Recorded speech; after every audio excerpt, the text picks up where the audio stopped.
I call this meeting to order. This is the regular meeting of the Northfield Public School Board. Today is Monday, September 10th, and the time is 7 o'clock p.m. Dr. Hillman, there were just a couple of items in the table file. Yes, we've added some personnel items, including some appointments, increase, decrease, change in assignment. We've also included the fall, some additions to the fall, winter, spring recreation positions. And then you also have an updated version of the challenges, or celebrations and challenges document, as well as the slide deck that accompanies that. And those are your table file items in general for this evening.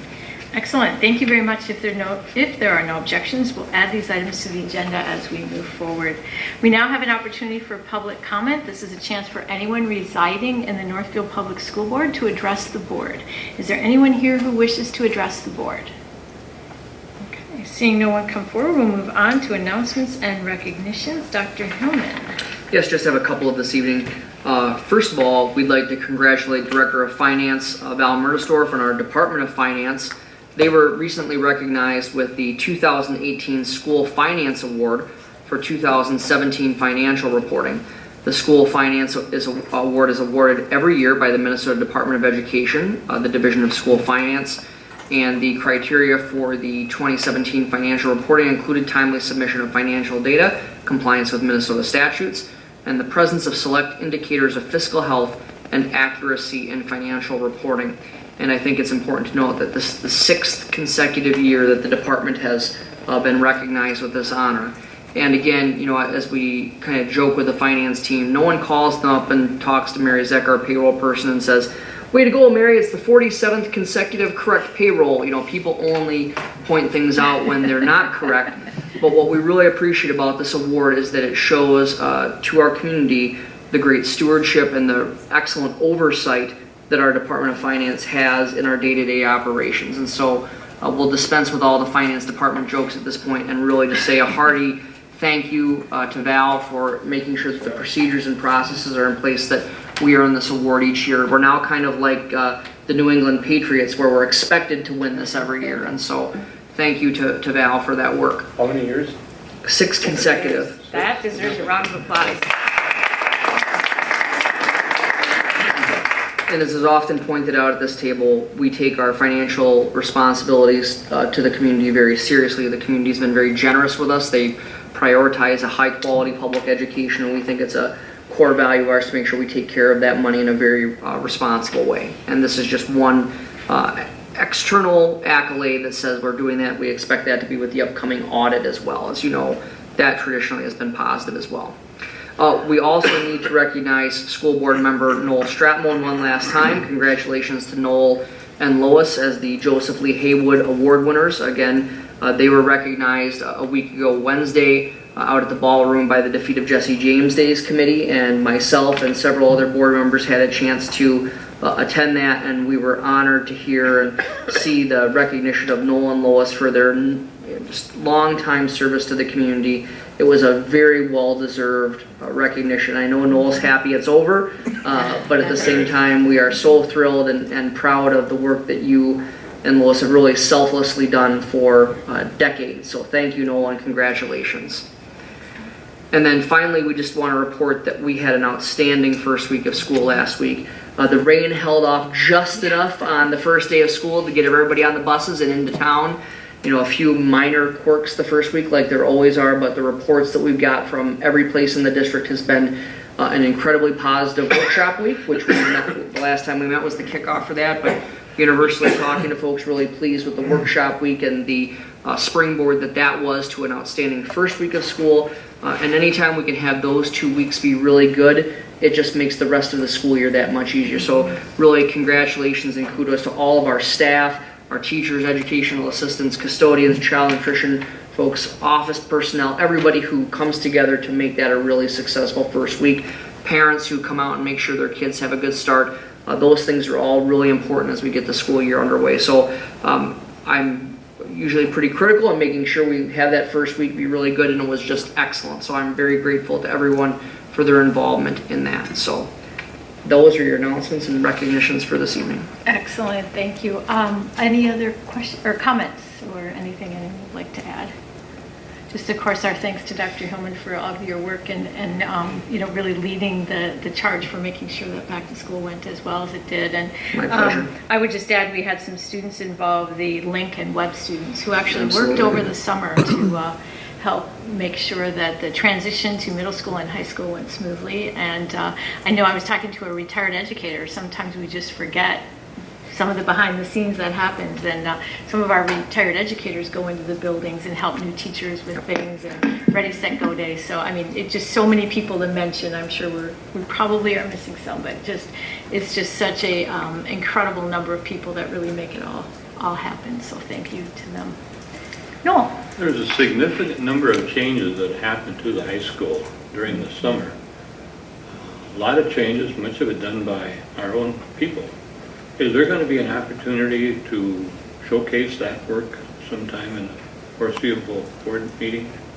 Absolutely. Good. So we could even take a tour if you want. With the camera? With a camera, It yes. needs to be visible to the public. Yep, we can certainly do that. I mean, Jim Colseth, gave a little bit of an overview while the projects were in flight, but we could certainly bring Jim back in and talk about it. In fact, some of them are just right next door here in the former production room. But as you know, we have invested about $400,000 into the high school this past summer. Number of projects that we could certainly go through and get some additional pictures, or we could take a tour, however you'd like to do it. Good, thank you. We'll get that on the calendar. Excellent. Thank you for that comment, Noel. Any other comments or anyone would like to add? Okay, well, we'll move on to our reports for the evening. We welcome from Community Services to do their continuous school improvement plan, Breezy Barrett, representing Ventures Coordinator, as a Ventures Coordinator, and Sarah Line, our Early Childhood Coordinator. So welcome. Thank you. So as you mentioned, my name is Breezy Barrett, and I'm the Ventures Coordinator with Community Services. And I'm Sarah Line, the Early Childhood Coordinator. And we're here just to provide a brief overview of our site improvement plan for the 17-18 school year and what we were able to accomplish, and then moving forward to what our site improvement goal is for this current school year. So we will start with just a reminder of what the Community Services Division mission statement is. Northfield Public Schools Community Services supports the learning and participation of adults and children in our community. Through citizen involvement, access to school and community resources, and promotion of collaboration and partnerships, Community Services brings the community together. We offer programs that develop skills, inspire creativity, and promote living healthfully. So an overview of what we were able to accomplish last year for the 17-18 site improvement plan. So last year we focused on 3 goals, which included determining appropriate space and programming needs for community services programs, expanding and enhancing professional development opportunities for all community services staff, and expanding and enhancing outreach efforts for community members to access community service programs and services. So goal 1 was accomplished by adding a pretty phenomenal outdoor educational space at the NCRC that includes a variety of very creative play stations, and our ECFE classes access this space pretty regularly and has proved to be a pretty coveted new addition to ECFE families. And I strongly encourage, if you do have young kids, to get over to the NCRCs. Even if you don't, come on over and play, because it's a pretty phenomenal new space that our early childhood programs are able to access over the NCRC. We also purchased Second Step, which is the district's social emotional curriculum for both Hand in Hand Preschool and Early Ventures Learning Center. Hand in Hand also purchased Handwriting Without Tears and Everyday Math, while Early Ventures continued to purchase Mother Goose Time curriculum for the 17-18 school years. And early childhood staff were surveyed throughout the year so we could gain valuable feedback about curriculum and implementation moving forward and how we implement our curriculum. We updated the early childhood scope and sequence in the district's curriculum guide, and adult basic education held regular programming at Emmaus Church, which helped kind of reduce the space crunch that we were feeling at Greenbelt Park and proved to be a pretty valuable space for our ABE students. Hand in Hand investigated the option of transporting some students on Benjamin Bus and are actually piloting that transportation method this school year. And then through recreation programming, Kid Ventures and Early Ventures participants had the opportunity to participate in swim lessons. And between both ventures programs, we were able to get 44 kids attend swim lessons that would not have otherwise been able to attend swim lessons because they're obviously in programming in the middle of the day. And then Tai Chi, so an enrichment class that's offered through community services, was offered at the middle school to allow enrollment from participants at the middle school youth center. So goal 2, expanding and enhancing professional development opportunities for all community services staff, was accomplished through 4 of us community services staff attending the Minnesota Community Education Association annual fall conference.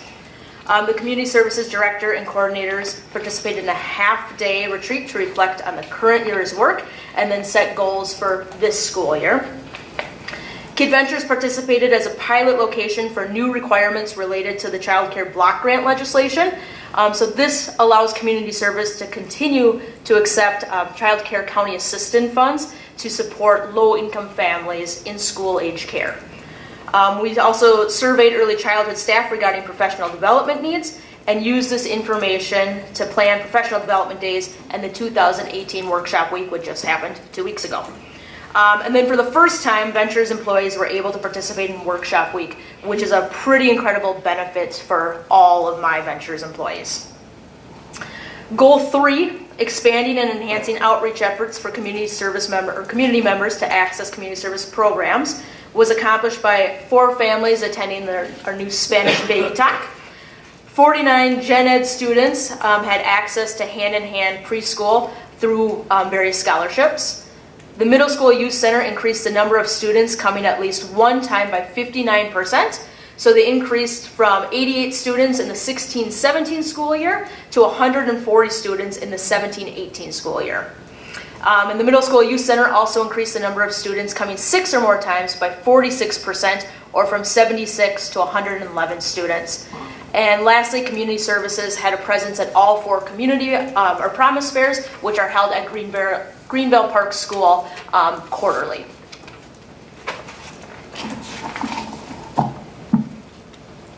So just some key reflections from our school improvement plan. As Breezy mentioned, the early childhood outdoor educational space addresses quite a few needs and is heavily used. We have families that use it before and after class, and we have a new EL preschool program that is over there 3 afternoons a week, and they use it daily as well. And then also, due to Breezy and staff participating in the Department of Human Services certification pilot, we will be ready when DHS certification is implemented. And I know that took a lot of work. And as Breezy also mentioned, just the importance of Ventures staff being part of workshop week and being able to access the training opportunities that other district staff are able to be a part of. We served and we continue to serve a large number of students that are on free and reduced lunch and have risk factors. As you can see by the graph, we serve the largest amount in hand-in-hand preschool in Northfield, 30%. Head Start is second with 20%. And so it's important that we looked at those transportation options and now are piloting the use of Benjamin Bus this year, which is really exciting. And then, as you've probably heard before, and I'll just say it again, space is hard to come by at Longfellow. Surprise! Which is why our EL preschool section is at the Community Resource Center. We would love to be able to have all early childhood programming, obviously, at one building for, I could speak all evening on that. I won't.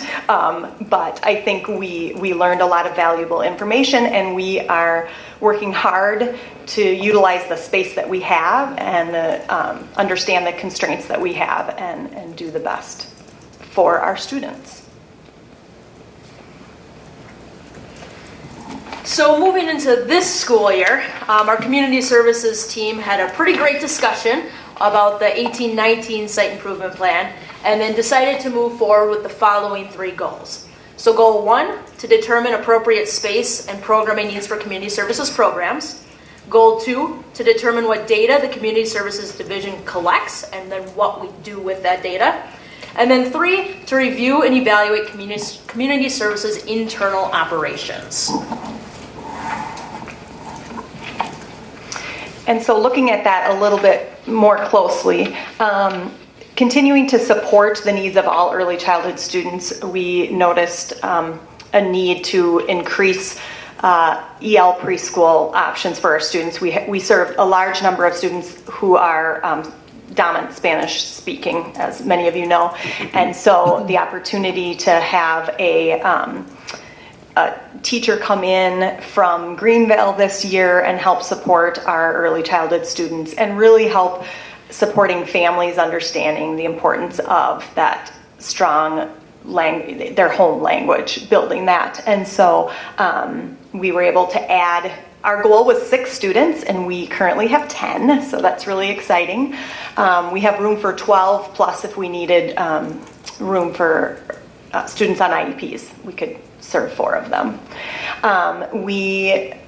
Breezy worked to reconfigure the space at Longfellow for the Early Ventures classrooms in order to increase the number of students that could be served there, since they are full with quite a waiting list. We have met with community preschool directors and continue to do so 4 times a year, just to talk about the needs and make sure that we are all working together to support the needs of young families in our community. And then both Early Ventures and Hand in Hand Preschool have a reading corps member this year and just have hired the internal coach. So we are hoping that it's going to be a fabulous year. It was just a few little bumps, but no problem. We'll get through it. So we're really excited to have that additional early literacy support. Really exciting, and know that we've seen the data in the elementary schools and are excited to be able to replicate that in early childhood. We are also continuing to work to gather and analyze the data to inform our decisions, look at where we're missing, where in the community we're missing, meeting families, offering programming, transportation needs, of course, which is at least being helped by working with Benjamin Bus. That has been wonderful. We're transporting 35 students, general education, early childhood students on Benjamin Bus, which has not ever been done before in Northfield. So can I just interrupt and ask a question? So when you're saying you're using Benjamin Bus, are they being transported with the other students that are going to, other elementary students, or are they on the bus as early childhood by themselves? Yeah, so we have always offered our students on IEPs an option to be transported, and so we were able to work with Val and with Benjamin Bus to just expand those services. So they're not on the K-12 bus system. Okay. They're on vans, small school buses. The transportation that was going out to pick up early childhood students already, we just expanded it. Okay, excellent. Thank you. Yeah, thank you. Now I lost my spot. Let's see. Looking at data to figure out where else do we need to hold classes in this community to reach our families, and then how do we best market our programs. And then we are going to work to really increase the clarity within our programs and in the district to understand the Community Services Division's policies and operations, as well as continue to recruit and retain high-quality staff. So we have time for questions, if anybody has questions. Excellent report. So, board members, questions, comments? Ellen. So first, I would say this is just really impressive. Not only your report from last year, but then looking at the goals for next year and the strategies, I mean, it's just huge. There's so much packed into that. I'm curious, the early childhood in particular had sort of a culture shift quite a while ago now, where we were looking at a different model than had been used for years and years and years in terms of when it was always at Longfellow and just kind of going out and finding space in the community. And can you tell me a little bit more about thinking about how you're looking for new spaces and how we're looking at going out for a bond to try to get more space? How does that influence the way you think about your mission of trying to reach families where they're at? So I think that is the $1 million question, really, is how we reach those families and how we know that we're not reaching them until they come to Ready, Set, Go Day and we get the data that we collect saying no early childhood experiences. So we have, HCI has got a grant, and we have early childhood navigators that started the middle of July that are going to be and have been instrumental in reaching these families, building a relationship with them. And what's really, I think, helpful is their community members. So they're invested in this community, families know them. And it takes maybe a little bit of the scariness of, a district employee or something. I always felt like I was wearing many different hats and trying to figure out, if you came for screening and you're wondering what wonderful programs we have in this community, well, I coordinate one of them, but really I'm representing this community. So it is just so valuable to have these two members that are out in the community finding people. They're knocking on doors. They're, we're working to get that word out. And then it doesn't stop there. They don't just hand a piece of paper and say, hey, here's what we've got. Here's this list of preschools. How can we help you? They've helped with, I know someone was going to get evicted, and they helped that, because if you're worried about where you're going to stay the night, you're not going to be worried about filling out preschool registration forms. And so they really are our connectors. They help, they know how many spots Breezy has, and they'll help fill people in, and they know which preschools take which scholarships, which have transportation. And they're also going to be working to give all of the programs feedback about what's working well, what could we do even better. Great, thank you. That's great.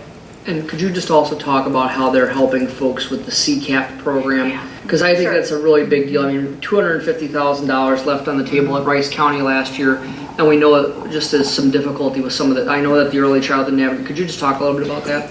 Sure. So one of the biggest barriers I think that we see amongst families is filling out child care assistance paperwork.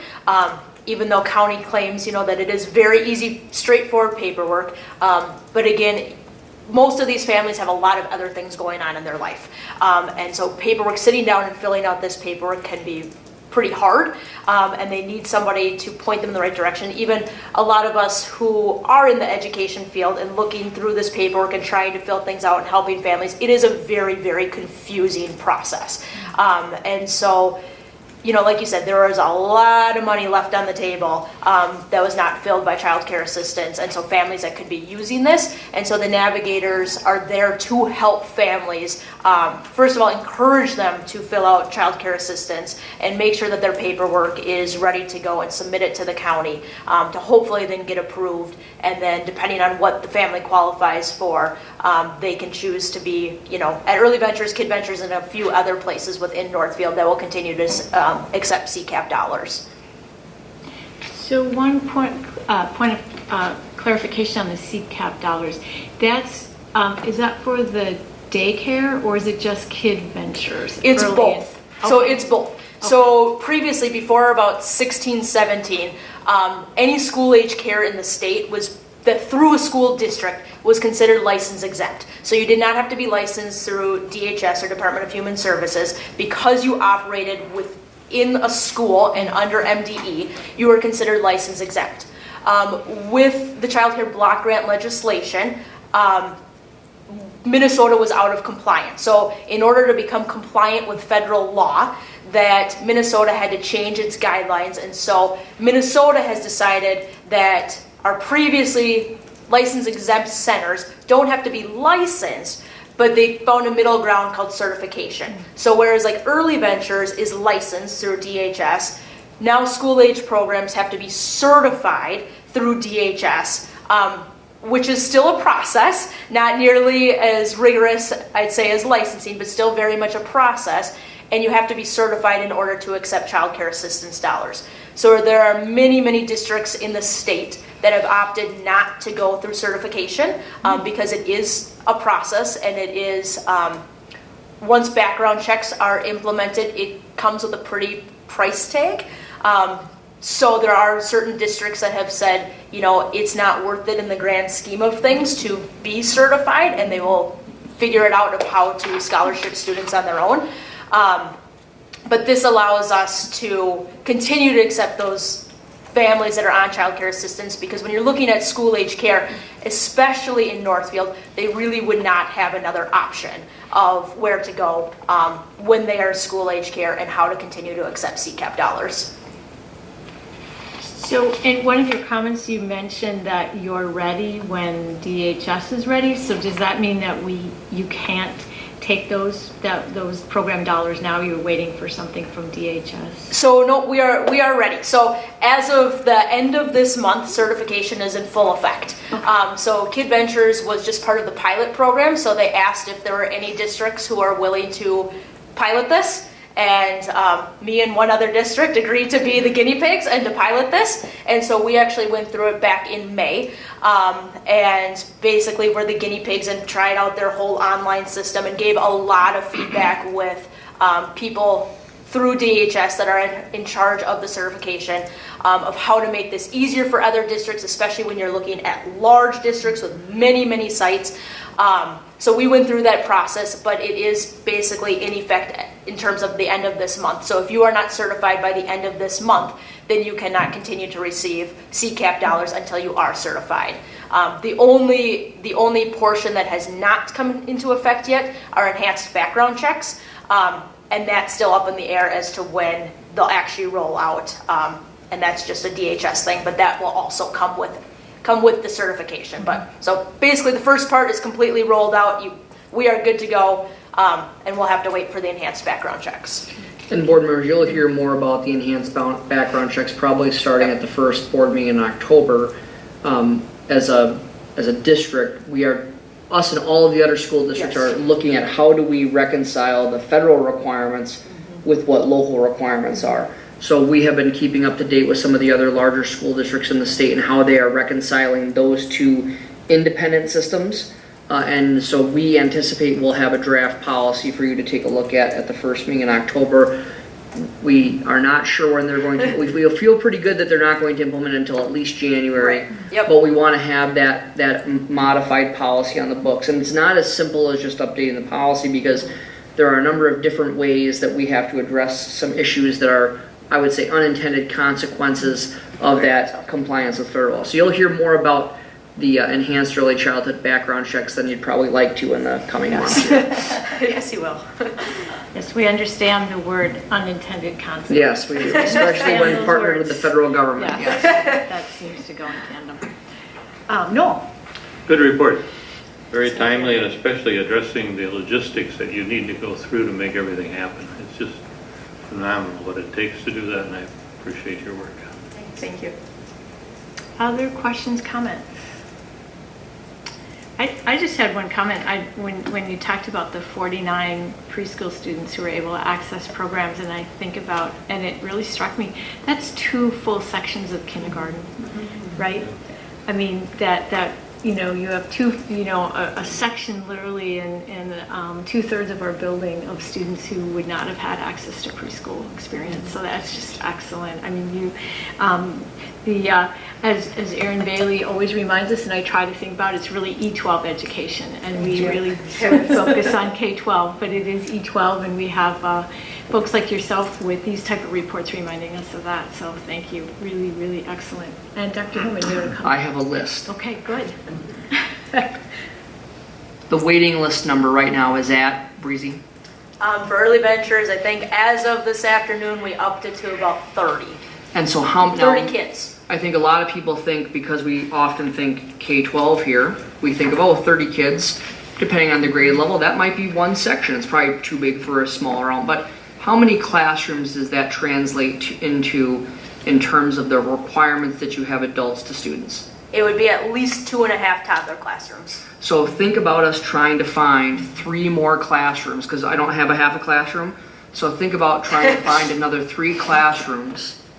So these are folks who are seeking our services, that we would need 3 more classrooms. Now, these ladies did an incredible magic trick last spring. In what I would call, they took they took the lead of the old days. If you remember the old shifts of how the state would shift stuff around, they shifted things around in terms of the age levels of the programming to be able to accommodate at least the existing people from last year. So what I just really want to compliment Breezy and Sarah on and their team is every nook and cranny. We have done walkthroughs, multiple walkthroughs at Longville. We have looked under the stairwells to say, is there enough room here where we could put someone who might need an office space that we could free up another location, for early childhood. So every single nook and cranny of Longfellow that is inhabitable is inhabited. There is no more room, and we have 3 classrooms of children whose parents want them to attend our program that we cannot serve. I'll leave that there. I also want to compliment our early childhood staff on their leadership, because we have a lot of really high quality preschool and daycares within Northfield, and it has been Breezy and Sarah and Aaron and some other folks at our early childhood program that have really cemented themselves as the leaders for the preschool community. So if you think about the partnership that we had with HCI to provide the Mother Goose curriculum, so now every daycare in Northfield has the opportunity to have a consistent curriculum that leads them into our K-12 program, and that's great. When it has come to the CCAP dollars and it's come to the Parent Aware program, we have talked with our outstanding local daycares and preschools and asked them what were the hurdles from them accessing or becoming 4-star Parent Aware so they could also take the scholarships. What we learned is shocking. The state training was not very user-friendly. So it is these ladies who have volunteered to provide that training to other community preschools and daycare centers so that those who are able, who want to pursue 4-star Parent Aware can do so. So what I want to really be clear is that there are only a couple of daycares and preschools within Northfield who have the 4-star Parent Aware rating right now. We have reached out and said, we really want to make sure that more, that parents have as much choice as possible, and we have volunteered to be the people who help that training. So I just think that that's really important that we recognize our preschool, because I think sometimes people think there's a competition there, and the truth, there could be nothing further from the truth. The community is really cemented together about making sure that we provide a great preschool experience for every child in the community, but even with that, we are out of space. So we've had to move an innovative EL preschool program, back to the NCRC. We are looking at space. We've had, in the last year, we've had to put students, early childhood special education students who need mainstream preschool into community daycares and other preschools because we have no more room. So these are the kinds of tricks that early childhood has done, and they've done a masterful job of it. But we can't ask them to do one more thing because there's not one more place to go.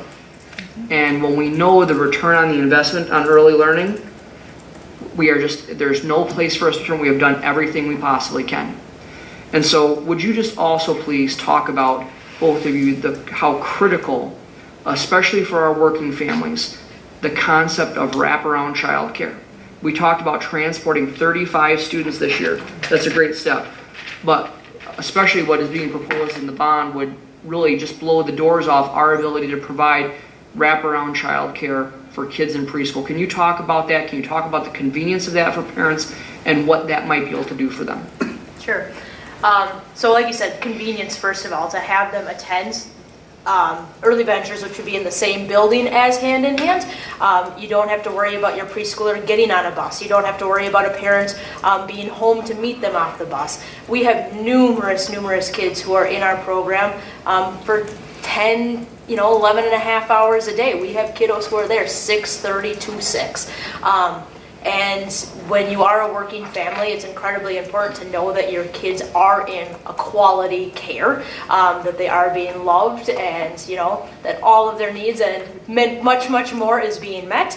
And I think it's also, starting off all the way from infants and toddlers, where we see such a tremendous demand, and getting them in quality care when they are that young, because research has shown how very important it is to get them quality care starting at such an early age. And so it's just important to have the space and be able to accommodate the needs and be able to accommodate working families within the community, because if you are a working family and you can't find care, I've had numerous families who are sobbing on the phone that they've called every place in Northfield and that they can't get in. And even CCAP families who are calling that if we don't have room, especially in our tots and our youngest preschool, that there aren't many places within Northfield that take CCAP dollars. So what is it that they are supposed to do when they're in that situation when we can't possibly accommodate any more children? We are at our absolute max for licensing. So when you are a working family, I think many of us can attest to this, just of how incredibly important it is to have your children in some place that you trust. And so just some, Hope Langston, I did a little data analysis last week. It's not going to shock Breezy to hear this, that 38% of the 2017-18 kindergarten class had to attend more than one location for preschool and daycare. 38%. And if you've ever had small children and you've attempted to have to cart them multiple times during the day when it's nice out, now imagine last February. And so if we think about that quality preschool experience, that's just the kinds of things we want to keep cementing ourselves within that great network that we have. We have this awesome preschool network and daycare network in Northfield. It is something that we are all working together to serve kids, but we just need to make it a little bit easier for some of our working families. We're not going to solve the whole problem, but if we can just make it a little bit easier for some folks, that would be huge. And so I think by working together as this collaborative, again, the preschool network that we've developed that meets 4 times a year, these are all the kinds of things that we're all working together, but it's not, no one has any more room, as evidence. So my final comment is I just want to emphasize, you heard the words second step, you heard the words everyday math in our preschool curriculum. So when you talk about E12, Julie, it's no longer just a concept, it is a curriculum alignment. And that makes me very happy. So very well done. That's exactly what we want. Those kids in our hand-to-hand preschool are getting the same content and they're being prepared for the curriculum that they're going to have when they reach kindergarten. That's reviewing the data, that's making an intentional change in our programming to respond to that data. It's just outstanding. So very well done. I could not be more proud of our early learning programs, and we look forward to trying to provide you a space where you can even do greater things. Thank you. Excellent. Thank you for such a great report. Okay, so we will move on. Our second report, we welcome Hope Langston, Director of Assessment Services.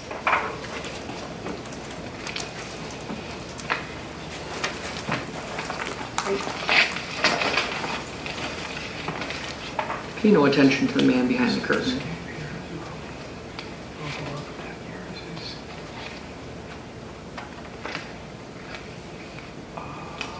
One more over, Bruce. There you go.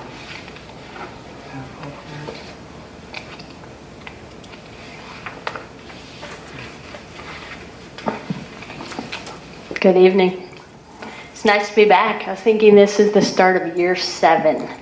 So think about that. I've stood up here for 7 years talking about our data, either at Bridgewater or as a district, and boy, it's going to be fun tonight. So I'm pleased to have the opportunity to update the board and the wider community on our 2018 assessment results and our first year of ESSA. Together, we're working toward our mission, which is to deliver educational excellence that empowers all learners to engage in our dynamic world.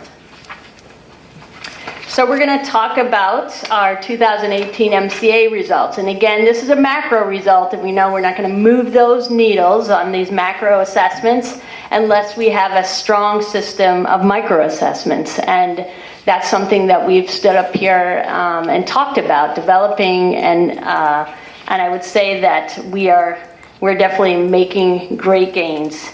So Assessments are indicators about how our students are doing, all students. And it's really an indicator about how our educational path is functioning here in Northfield Public Schools. So our district vision is to prepare every student for lifelong success, and our assessments really help us to measure the progress of all of our students. So it is really exciting to stand before you tonight and share these 2018 results with you because we have so many bright spots. I think of this as part one. Part two will be World's Best Workforce because Matt, he's going to pull the hook out if I stand up here too long. So we're going to do it in two parts. So bottom line, if you've seen the newspapers, you know that statewide proficiency was down slightly in reading, very slightly, and then also in math and science. But for the first time in my short tenure in Northfield, our proficiency rates are up in every subject area. Last year, I looked back at my narrative and I stood before you reporting flat results in reading and math and a larger decline in science results. So it feels really nice to recognize the work that's been done by everyone in the district to tell this different story this year. And while we know that our work is not done, there's still things that we can do better. We know that we've made some really good gains. So just some overview graphs. Reading proficiency, so the burgundy line Northfield, and you can see that we are in our second year of increase. And you know, we don't have any staggering year-over-year changes. They're gradual, but over time, these gradual changes add up to some pretty significant gains. So our increase overall was 3%. We focused on literacy at the elementary level. We had additional online instructional programming, and then we have some really strong reading support programs in MTSS and ADSIS. They all contributed to this gain. I'll talk specifically about some other bright spots later on. So we tested about 2,100 students in Northfield last year in reading. And so a 3% increase really is 64 students now showing grade level mastery. And that's a significant number because we do that year over year over year. You know, we're going to get to where we need to be for all students. Math is a continuing concern at the state level because, as you can see, it has been steadily declining. Northfield, again, 2 years of upward trend. So while this year, again, was just an incremental increase, if we do it year over year, we'll move towards our goal of every child meeting grade level standards. So we'll take an increase, however small, if we can replicate it each year.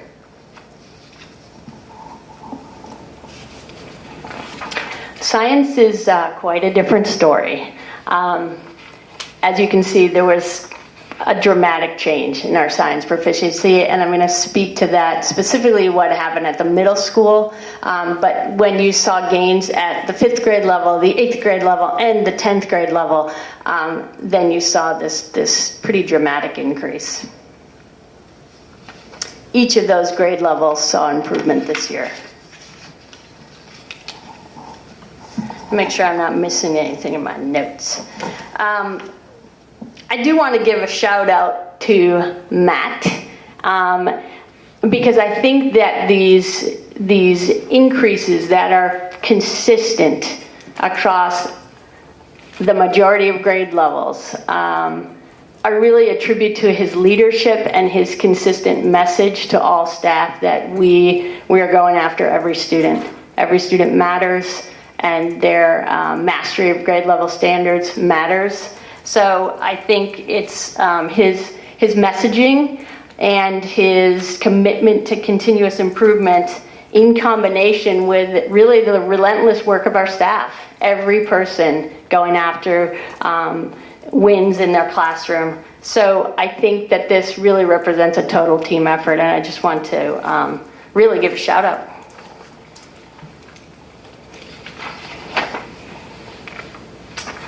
Okay, so this one's hard to see on the screen. I hope it wasn't as hard to see in your packet. But what this slide represents, and it went out as a Northfield to all of our staff, is really a visual of our success this year. So when you look under subject and you see that every row is green, that is because every subject exceeded the state average this year. That has not been the case in recent years. So that was a win. The fourth column, where if it's green, it was a year-over-year increase, red was a year-over-year decline, but you're seeing that in the majority of grade levels, we did increase our proficiency level.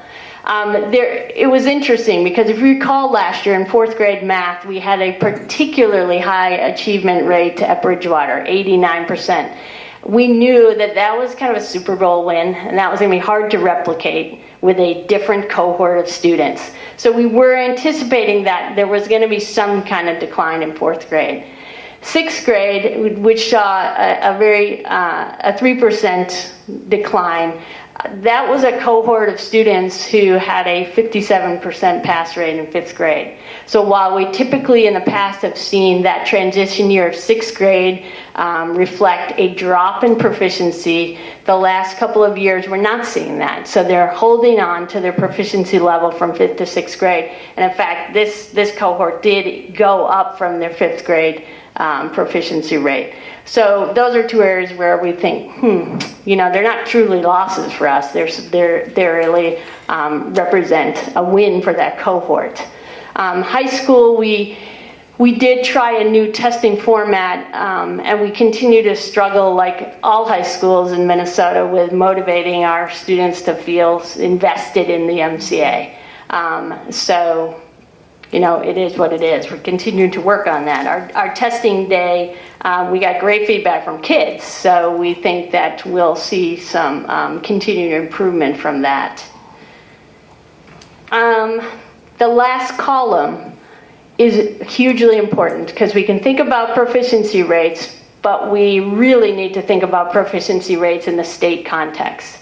So when we get the file that has all of the districts in the state and what their level of proficiency is, I filtered for independent school districts, and that is the percentage of districts with proficiency rates below ours. And I think it's really important to put those two together, because you can see that high school math, if you just looked at that proficiency rate of 58%, you think of that, I'm not that impressed with that proficiency rate. However, if you look at the percentage of districts who have proficiency rates below that, you realize there's not a lot of districts with proficiency rates that top ours. And I want to point out particular wins at the fifth grade reading level and in seventh and eighth grade, because we're really we have one of the highest proficiency rates in the state. So bright spots. So much fun. Grade 3, where we stood up here and talked about a decline for the past 5 years.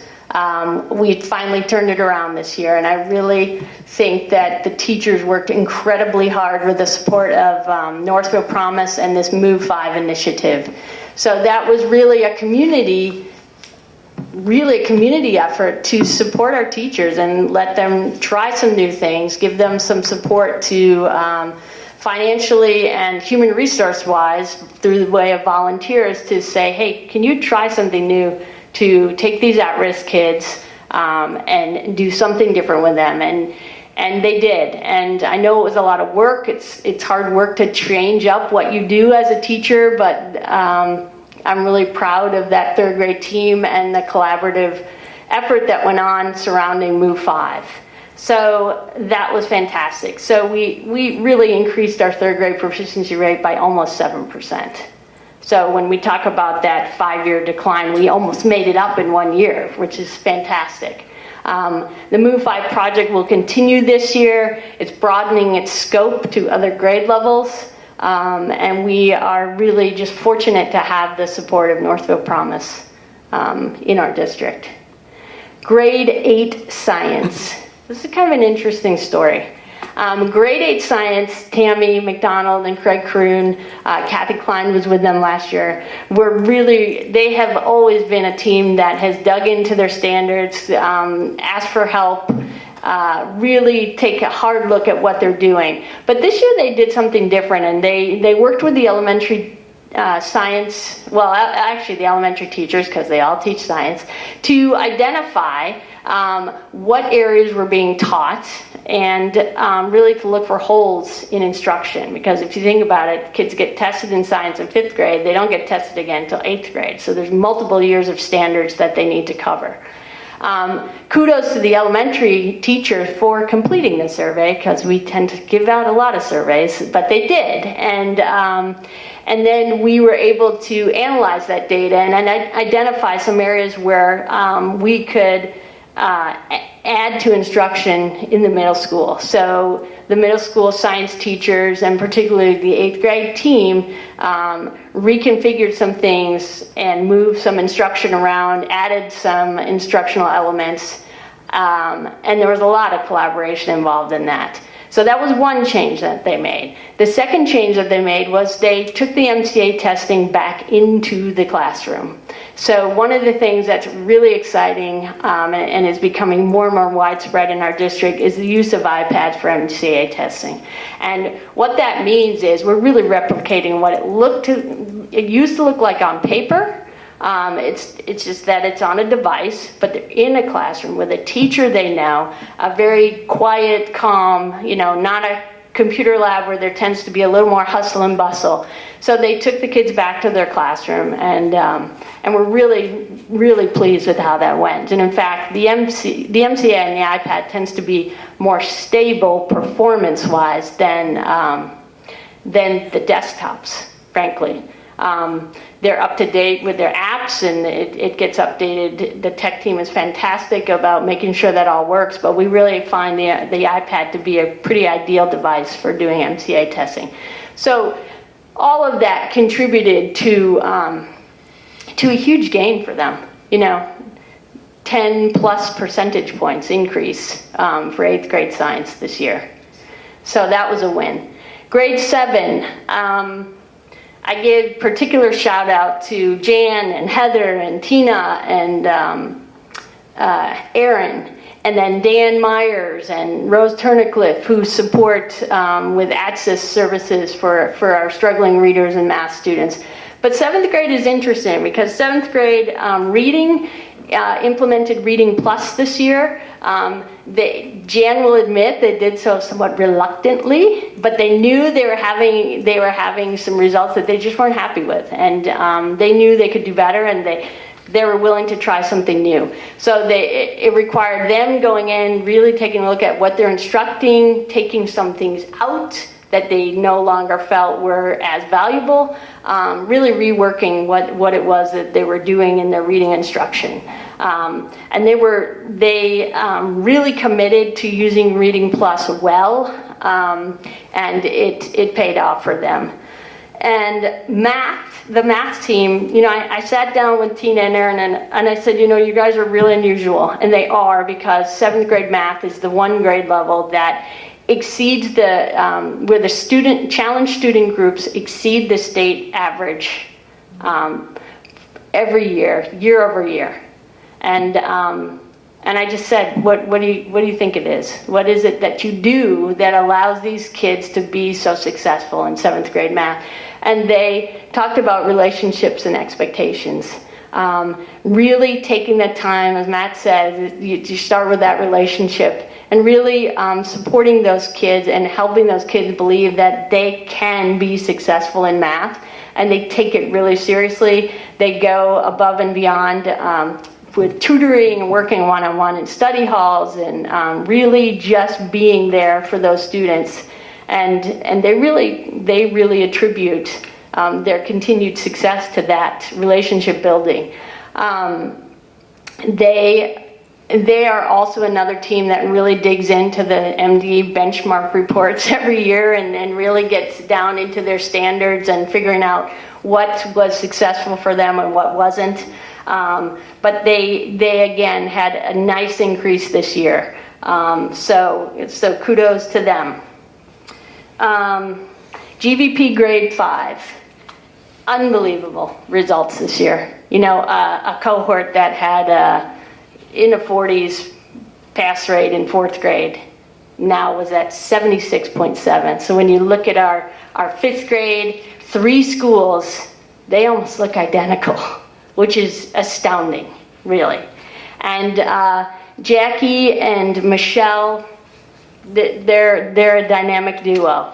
They embraced Reading Plus. They have a ton of energy in that room, helping those kids believe that they are readers, holding kids accountable for their work, and they just had tremendous success this year. And you're going to see that play out in one of the ESSA indicators. But we were just really happy that they could experience such a win, and the kids were thrilled. Some kids who have never passed an MCA before, and they're pretty proud. You know, I mean, it's a big win. And then just congratulations finally to the Sibley staff. You know, they had tried some different things in math that didn't pan out the way they wanted to in 5th grade. They went back to the drawing board. They did some things that really helped some other 5th grade teams in the district. And Sibley was the one school that had proficiency gains in every grade level and every subject this year. So kudos to them for all of their work. Being willing to try new things, and when it doesn't work, they go back to the drawing board. It is what it is. We're never going to know until we try, and kudos to them for going back to the drawing board and coming up with wins this year. So fantastic. So we know that our work isn't done, and we know that the proficiency gaps continue to be a struggle for us, along with districts all over Minnesota. You know, one of the interesting things that we saw this year is that when our non-challenge groups' proficiency rates go up, we can sometimes end up with a bigger gap because their rate of proficiency increase has gone up at a faster rate than the proficiency increase of the challenge student group. So we did see that at some grade levels. So this is one where I'm going to talk more about these gaps in the world's best workforce because we have goals specifically around that. But as you can see, this is just an area that continues to plague us. We do have some bright spots like 7th grade where we see some nice results for challenge student groups. And we do see in our ESSA indicators that, which I'm going to talk about later, that our FRP kids are outperforming the state average in terms of achievement progress. So there are some wins, but overall it remains an area that we still need to go after, you know, to try and reduce those gaps. I think I did give you some specifics in your packets for certain grade levels, but so feel free to ask questions about those. I just knew that I couldn't fit it all in the presentation. So, okay, so we're going to move on to ESSA. And I would like to just help you understand where the state is at in terms of its goals for 2025, and then how ESSA is going to play out in terms of the metrics that they're going to use for measuring our school district. And ESSA stands for Every Student Succeeds Act, so that's just formerly known as No Child Left Behind. The goals are in your packet. I'm just going to display them really quickly. You know, you can see that we've all, back down from the 100% of students will be at grade level to now we're going to stick with 90. But the goal for achievement is a rate of 90% with no student group below 85. So again, we know these are very ambitious goals. One thing that's changed under this new 2025 vision is that we're not going to get report cards anymore about how we're doing. If you recall, the state had used a baseline proficiency rate, and we had to make a certain amount of progress every year, and then we actually got a report on how we were progressing towards our goal. They're not doing that with these 2025 goals, but we just are all supposed to know that they're out there, and that's what we're striving for.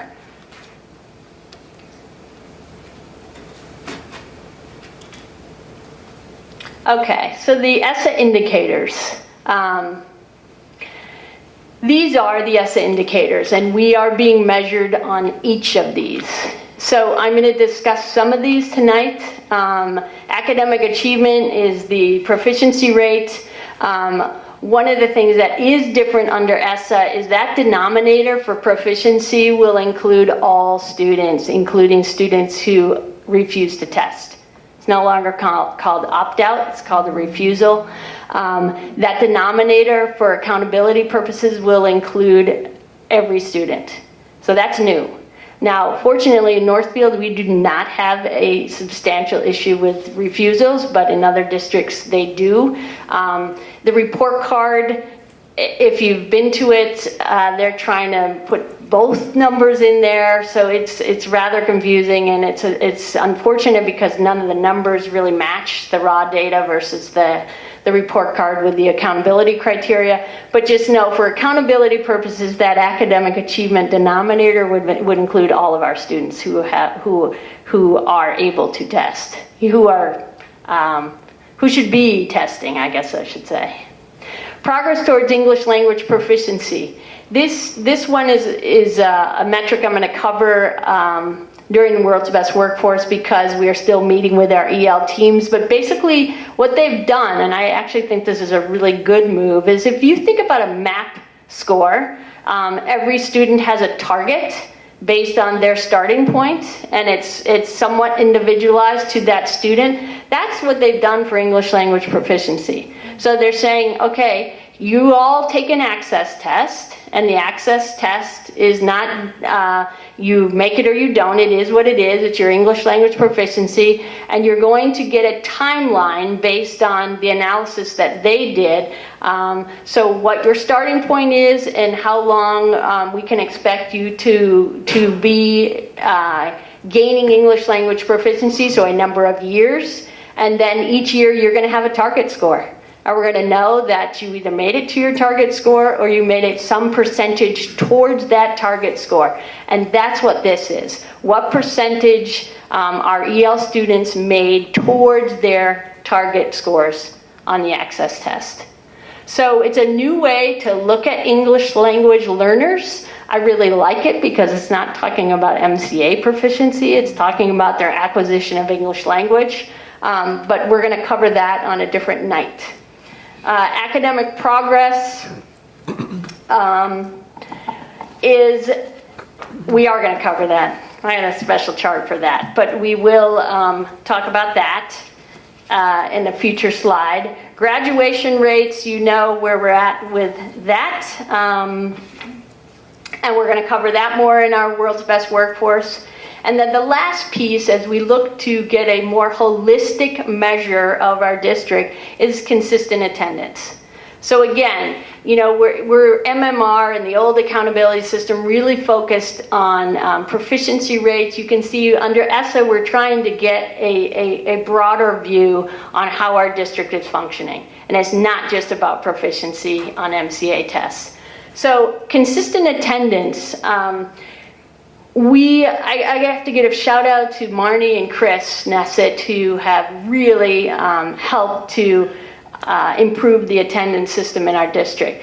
We are a district who has a very busy secondary kids, and the number one reason for absence is school-related activities. Well, under ESSA, school-related activities do not count as an absence. For ESSA. They do not count against you for consistent attendance. Consistent attendance meaning you come to school 90% or more of the time. So what we discovered, and we are not alone, the whole state's working on this, is that we had coding inconsistencies. So we had a lot of school-related absences, or going to the nurse, or going to guidance, who were actually that were actually coded as excused absences. So we didn't make that 90% threshold at the secondary level, but we feel really confident that next year we're going to see a huge increase in our consistent attendance rate. With the ESSA indicators this year, they're using a 3-year rolling average, so it's 15, 16, 17. So the good news is for 18, Chris has already gone back in and cleaned up the coding errors. We've also met with all the building secretaries. On Wednesday, we're meeting with the nurses so that everybody's on the same page with the importance of coding attendance correctly and consistently across the district. So that's all I'm going to say about attendance. Just know that systemically, we have made some huge improvements in how we're addressing that. We did have, however, 2 schools that were recognized for top consistent attendance rates, and that was Sibley for their EL student attendance and the middle school for their multiracial student group student attendance. We'll take it. We'll take the wins where we can get them. Okay, so academic progress matrix. So when we talk about achievement, they're talking about your proficiency rate. But the way that they are measuring academic progress now, if you think about what they used to do is take those Z-scores and put them in high, middle, and medium and low growth buckets. That's gone. We still get the Z-scores reported in this raw data file, but what they're doing here is they're awarding these points to any student who increases their achievement level. So we earn maximum points for students who move from do not meets to exceeds. Okay, and then they're doing this basically for every student group that has more than 20 students in it, and then all of our students together. And that's how we are measuring academic progress. So this is kind of interesting because if you can see, you earn points if you stay in partially meets. You don't earn any if you stay in do not meets. But you're getting 2 points if you stay in partially meets. But if you move out of partially meets or do not meets, you're earning some nice points for us. And exceeds to exceeds, you're earning 3 points. And we know that we have a nice chunk of kids who stay in that exceeds category. So we outperformed the average number of points earned by students we outperformed the state average for districts. And so we knew that was a win for us. So in total, our district increased the proficiency level of 682 students this year in reading and math combined. So one of the things that we're working on as part of our continuous improvement model is saying, what happened to those kids? And kudos to the staff at each of the elementary schools and the middle school, which is where this happens. They don't do this for the high school. They are actually going line by line through those 682 kids to tell the story of what happened to that student. And I have to tell you, it was an amazing thing to watch at the middle school during workshop week. They had the file of kids. They had specialists, they had sped teachers, they had classroom teachers, all saying, what do I know about this student that maybe could have contributed to this gain? And it was pretty amazing to watch.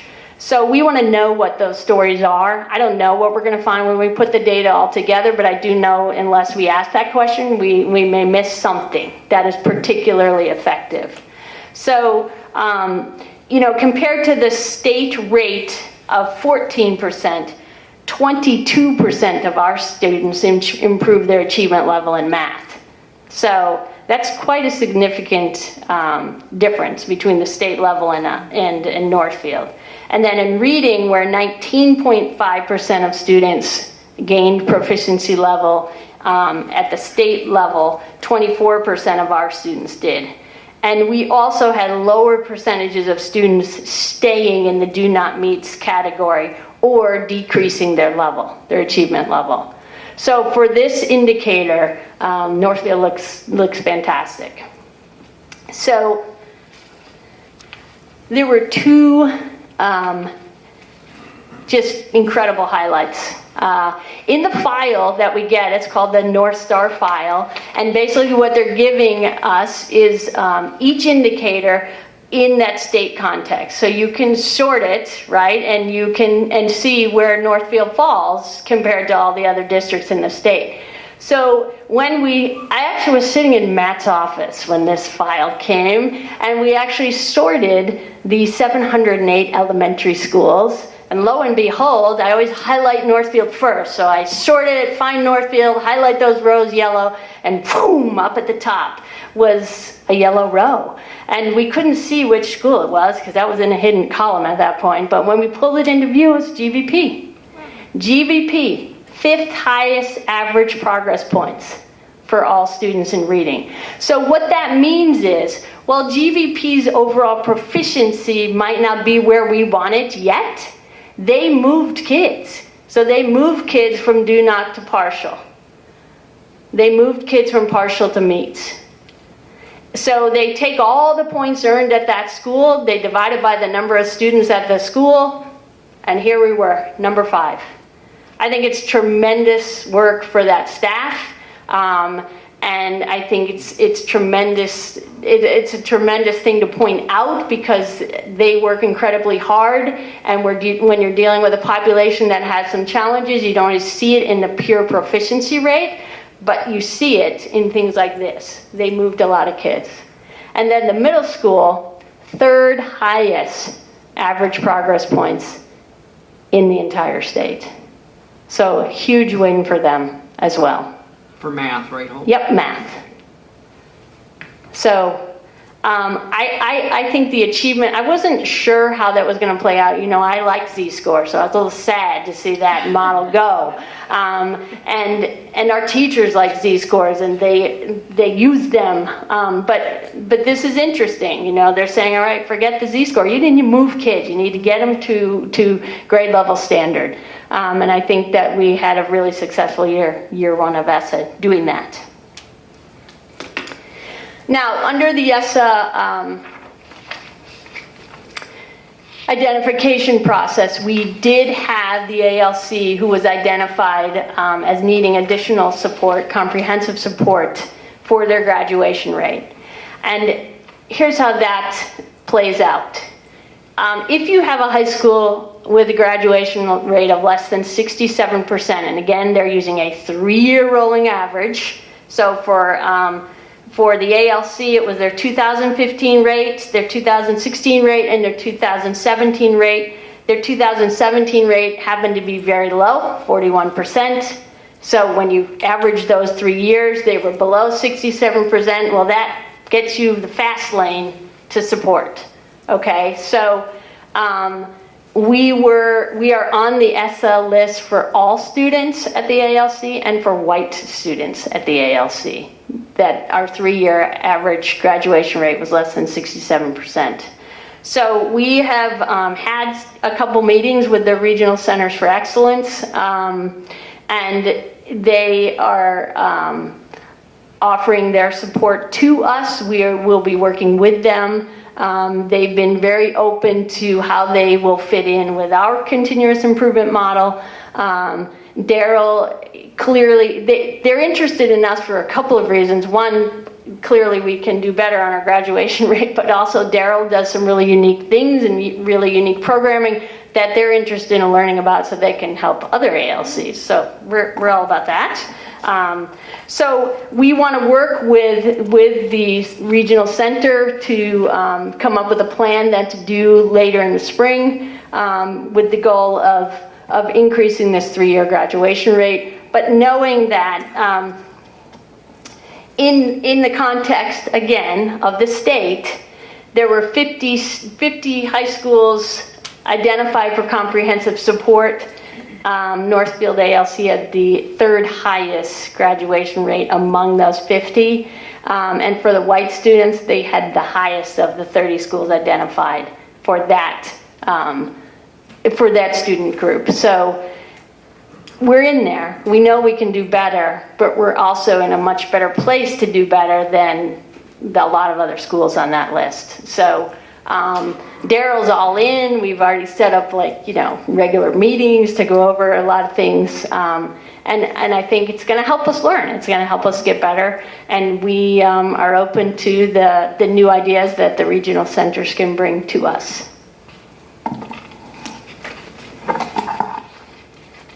I think that's it for me. How'd we do? Whew, nice. I think it's important to point out that every ALC, to the best of our knowledge, every area learning center in the state is on that list up for ESSA. As far as we know, from what we understand. It's a significant. And if you think about it, area learning centers are designed to help students who need credit recovery who are not on track to graduate in 4 years. So I have expressed my displeasure to the Minnesota Department of Education, who understands that. I wasn't the first person to call.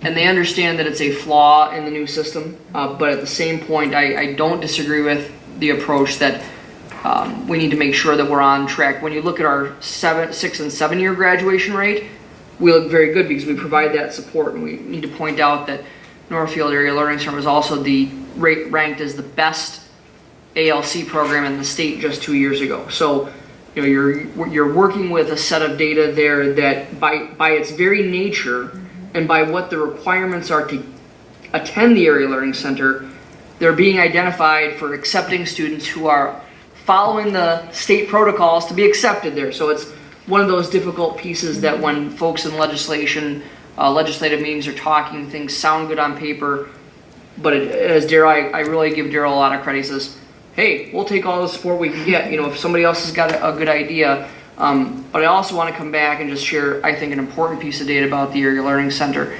In a survey last spring, 100% of the students there felt welcomed and safe.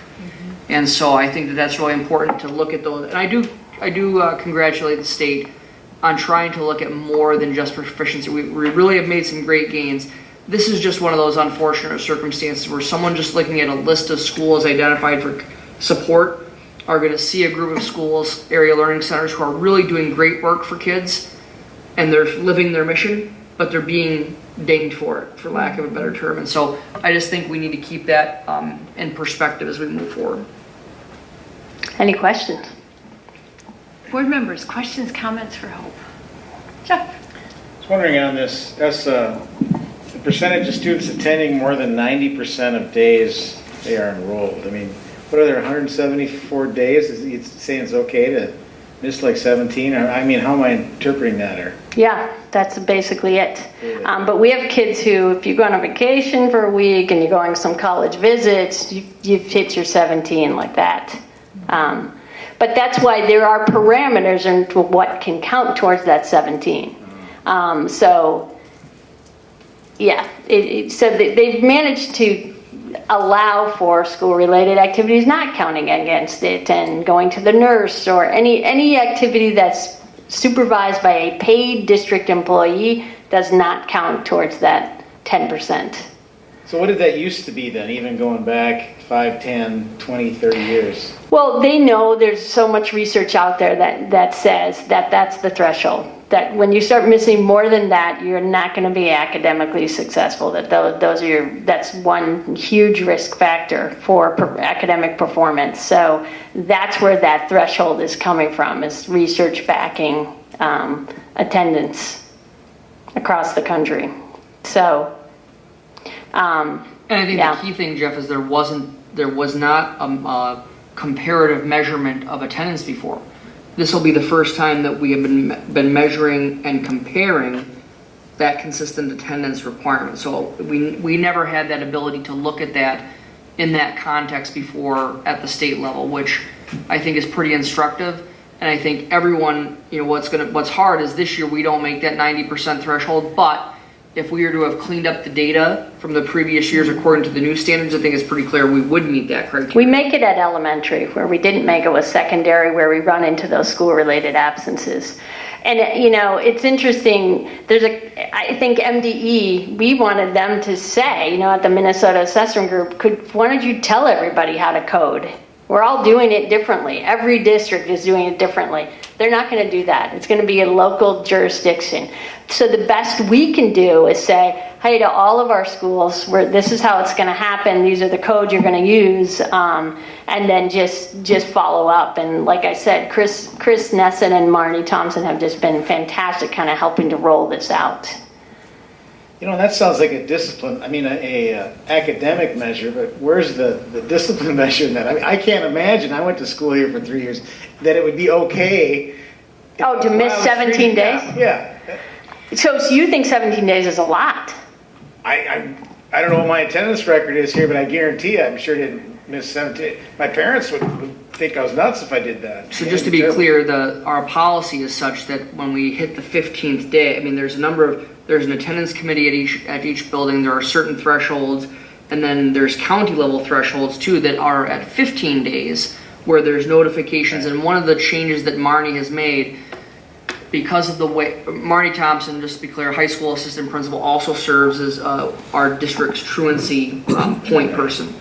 So one of the other things that we are going to be piloting this year, because again, allowing or encouraging each building to have their own process and procedures for attendance, there's a couple of things we're going to do differently. Number one, we're working to make the letters across every building consistent, even down to who they've been signed by, because sometimes they had been signed by their nurse, who typically looks at that data, and sometimes they've been signed by the principal, looking at which individual may carry more weight with a parent. The second piece that we're working on there is automated attendance letters. So in the past, what would happen is people would have it on their calendar, I got to run the attendance report. Well, what happens, depending on and frankly, a lot of times it was the school nurses who have this on their plate. Well, if you've ever been in one of our health offices, you can have whatever you want on the calendar one day, and by 8:30 a.m. it could be out the window. So we're using the power of technology to automatically generate those attendance letters. Again, trying to remove the human error, because if we can intervene earlier, because especially if there's many more than 15, 17 days, there's usually more than just I'm missing school. It's usually an indicator there needs to be some other kind of support. So those automated attendance letters, those pieces are going to force us, and we're going to make sure that we don't take that for granted or leave it to chance anywhere. So I think this is a great example of continuous improvement, that we're not getting whipped up about the data one way or the other. We're saying this is what our data is. What do we need to do to improve that? Because the research does show you hit 90% or more. And if you think about it, especially at the secondary level, let's just say that we have one high school team that makes a state tournament, and we have a game during the day. This place is a ghost town. 80% of people gone.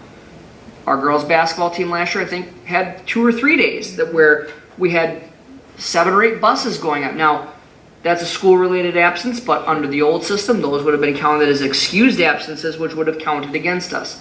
Now they'd be counted as school-related activities. If they go on the bus. If they go on the bus and that kind of thing. So that's an important distinction. So let's just say that's 3 days. Then let's say I'm a junior, I'm looking at colleges. I may have 4 days that I go. Now maybe my family takes a vacation, and no matter what, we've attempted for years to try, when can we set the school breaks so most people will take vacation? What we've learned is every industry is different, and when it's good for my job is when I take my kids. That's the end of this. We are never going to beat that in a million years. And then God forbid I get sick. And if I get sick and I'm sick for a week, which is not, I mean, you get a flu, you're down for 4. I've hit that 17 like that, and that's all legit. I mean, most every adult in this room gets sick once a year. We're able to power through. Young children's immune systems aren't quite there yet, right? And so you often will see them out for several days.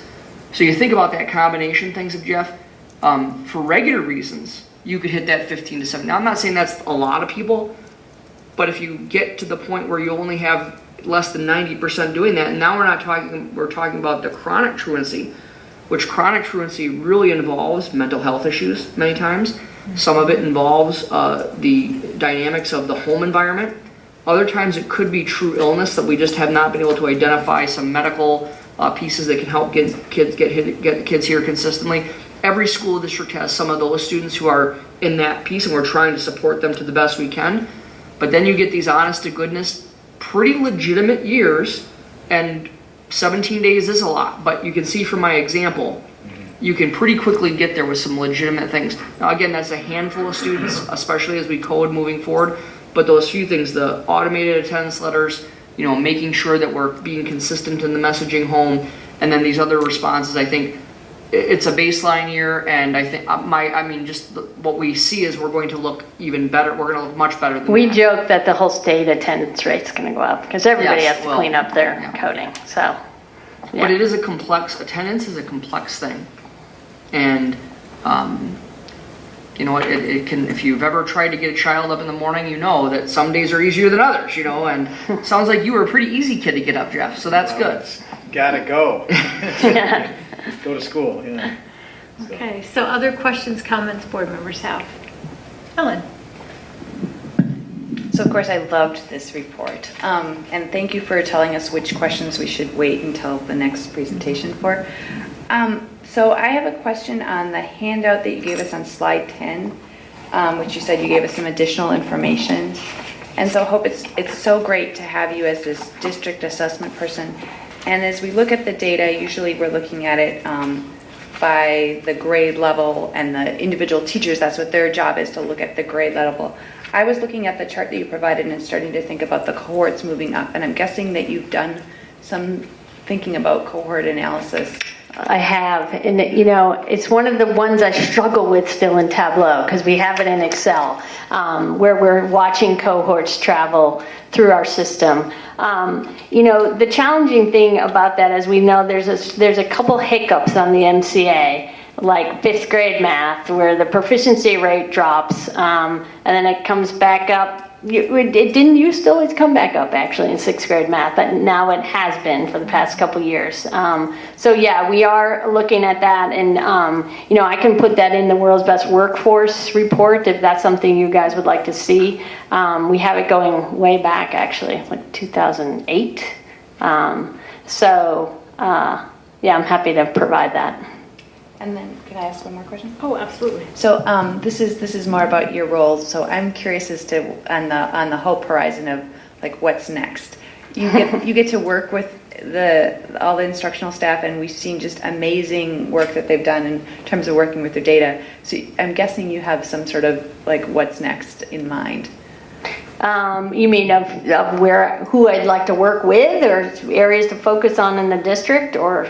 Yeah, sort of what, you've got this, and you've got these wonderful, bright spots that you're shining on, and you're thinking about, okay, now what's next, and how as the district assessment person, how am I going to get them to what's next? So I think the thing that we're focusing on is those micro assessments. And so last year we started collecting unit math data. Not because we want to judge teachers, but because Ellen, you above anyone else knows, that program evaluation is something that we don't do a lot of, right? We're not a big district, so I don't have an evaluation staff, right? Whereas bigger districts do. But we want to look at the effectiveness of our curriculum, and we want to look at the alignment of those classroom level assessments to how we do as a system. So we started collecting unit math data. It showed some interesting things. So we're going to go with year 2 for that. And then as we implement the everyday, or the being a reader, being a writer, collaborative classroom, thank you, CCC, we are actually rolling some of that up to the district level as well. So we spent a lot of time this summer working on assessment binders for each teacher and really narrowing down what do we want you to focus on, because you're not going to be able to do all of it, all of the assessments that are in there. We've had great guidance from the Center for Collaborative Classroom staff as well. They are incredible. Starting with Ready, Set, Go Day, which was the SIPS placement, which had never been done in the U.S. in an entire district, anywhere actually, and they're thrilled. We just had an hour and a half long conversation with them the other day about our data. They want to align it now to the placement tests. So I think the what's next is how can we take that classroom data and find meaning in it as an aggregate system, so that it's helpful for larger trends and contributions to overall student performance. I feel incredibly lucky. I tell this to Matt every time I meet with him, because we have incredible staff here, and we have so many people committed to doing things a little bit better. And going back to that drawing board, and I can start a day. Actually, Breezy and Sarah Line, I've worked with them. I mean, it's incredible. I feel energized every day seeing the work that people are doing. So the what's next is really, I think, going down to that deeper level of classroom level and saying how can we use the information we're getting from these classrooms at a district level to help us evaluate what's working well for kids. And Hope, if you could just talk, I think part of what's next is this individual assessment. I mean, drilling down into the data to the student level and then talking about the stories. Yeah. Because what we know is that, when we think about data and we think about data analysis, we're thinking holistic and systemically, but that holistic and systemic, those wins are a result of they're the result of every single student's progress. Well, it doesn't, you'd say, well, of course you look at that. I think that this approach is actually pretty innovative in terms of where we're asking staff to come together, look at each individual student and say, what's the story? Because while we know we've had success is this combination of high commitment to relationships, high connection to using data to drive our instruction, because when a teacher knows the children and has good relationships, and they use the data to confirm or not confirm what they think about them, that's where the magic sauce happens. And so these two things on these levels, they are the things that are so exciting to see moving forward. And Hope just needs to be very complimented for that point of putting all that data together, getting it to the teachers, working with the principals to make sure that there's time to do that, and then asking people to share, what do we know about this child? Because if we can find some of those common things, it's a game changer. And it's huge. Plus, it puts a human face on the data. I thought the story that you had about the 682 students and then everybody getting together. Okay, what it was amazing. Well, and you should feel good about that, because I Yeah. know that's the 7 years that you've been spending. Like, seeing that had to be just a wonderful moment. It was, and I'm excited to look at that, to take that data when it's done and kind of see what we find. But it's everyone in a building, and I think that was what was so powerful about the middle school. It was every teacher, right? Everybody can contribute to someone's academic progress, and I think people felt invested in that process, and I think there's going to be some interesting things that we're going to see come out of that data. So. Rob, you have a question? First, I was just wondering, could you remind me what years the high school MCAs are given? So 10th grade takes reading and science, Okay. and 11th grade takes math. So you've got a gap between all those things being given in 8th grade and Exactly. then not being given again until 10th grade or 11th grade. Right. So how do you kind of bridge that gap to see the progress still, whether it's still happening in 9th grade?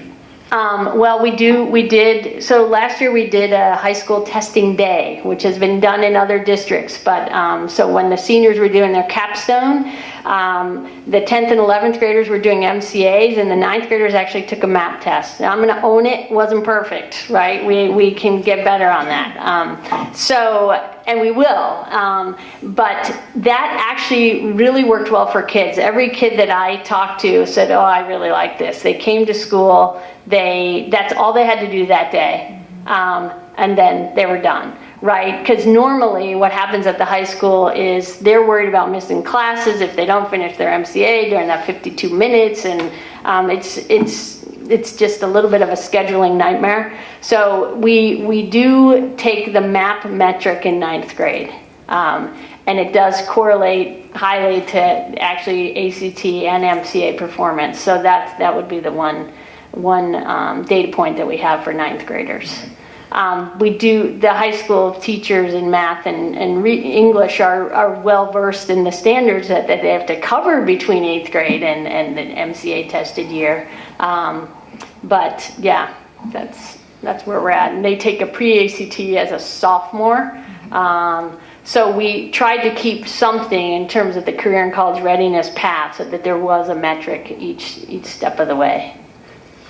And then my other question was just about, I mean, we've heard talk in the past about the correlation between the social emotional piece and the academic piece. And are you putting this data together to see? So this year, for the first time, we're doing something called SABRS at the elementary school, which is a very brief behavioral screener. And we will be able to then do some work aligning those results with future MCA performance. We did SABRS as part of the kindergarten readiness pilot for 1 year, then they took it away. So then we did it in-house because it's a freely available assessment a second year. But those kids are still too young to do anything. But yeah, that is something we plan on doing, is taking the SEL assessment and then aligning it with academic performance. And that's a good example too, Hope, of how we used the screener, if you will, that came with Second Step last year. And as soon as we got into it, we realized this data was not going to be as helpful as if we used the SAFE. So I give our teaching staff and Hope and Mary a lot of credit of, we had that assessment plan in place for last year, for the first year, not really knowing how it was going to go. We found it was cumbersome for teachers. We found that it was not something we thought we could really have year-over-year data, where SABRS is better, but everyone in the state right now is trying to figure out what do we measure that matters when it comes to SEL, and how can we make sure that we align that. We're not the only people that are trying something different, so it's a good example of how we tried something and didn't get bent out of shape, that we weren't happy with how it worked, and we picked another tool, and we're going to try that next. And if you've not figured out, Hope is a dynamo. I mean, she's a change agent in a way that supports and helps scaffold people's skills in a way that's not threatening. And so we are so fortunate to have her doing the work she's doing. Any other last minute questions or comments? No, I would just echo what Dr. Hillman said. I mean, we sit through, we've now heard presentations from all of the buildings in Tonight Community Services, and every single presentation talks about the work that they do with you. And I marvel at the way you're able to touch every single building in this district and every single classroom and groups of teachers and administrators and support staff. It's phenomenal. Honestly, I don't know how you do it. And people are always excited and they're appreciative of what you do for them. It comes through in their comments and how grateful they have been for your support. And we've just heard it time and time again. And so it's so great that you're here tonight, not only to present these amazing results, but for us to thank you personally for that work, because we just hear it time and time again. And you are such an asset to this district. And thank you, because I know you work endless hours and you somehow have endless energy. So thank you very much. Well, thanks. It's a great team to work with. So kudos. It's nice to work with Mary and Matt every day, and all the tremendous staff that we have. And so excellent. Well, it's good stuff. And so we'll see you back for World's Best Workforce. Yes, thank you. Okay, excellent. Thank you. Okay, so we have one more item for discussion. Dr. Hillman will present the State of the District overview, and as a reminder, his PowerPoint presentation was in the table file. Welcome, Dr. Hillman.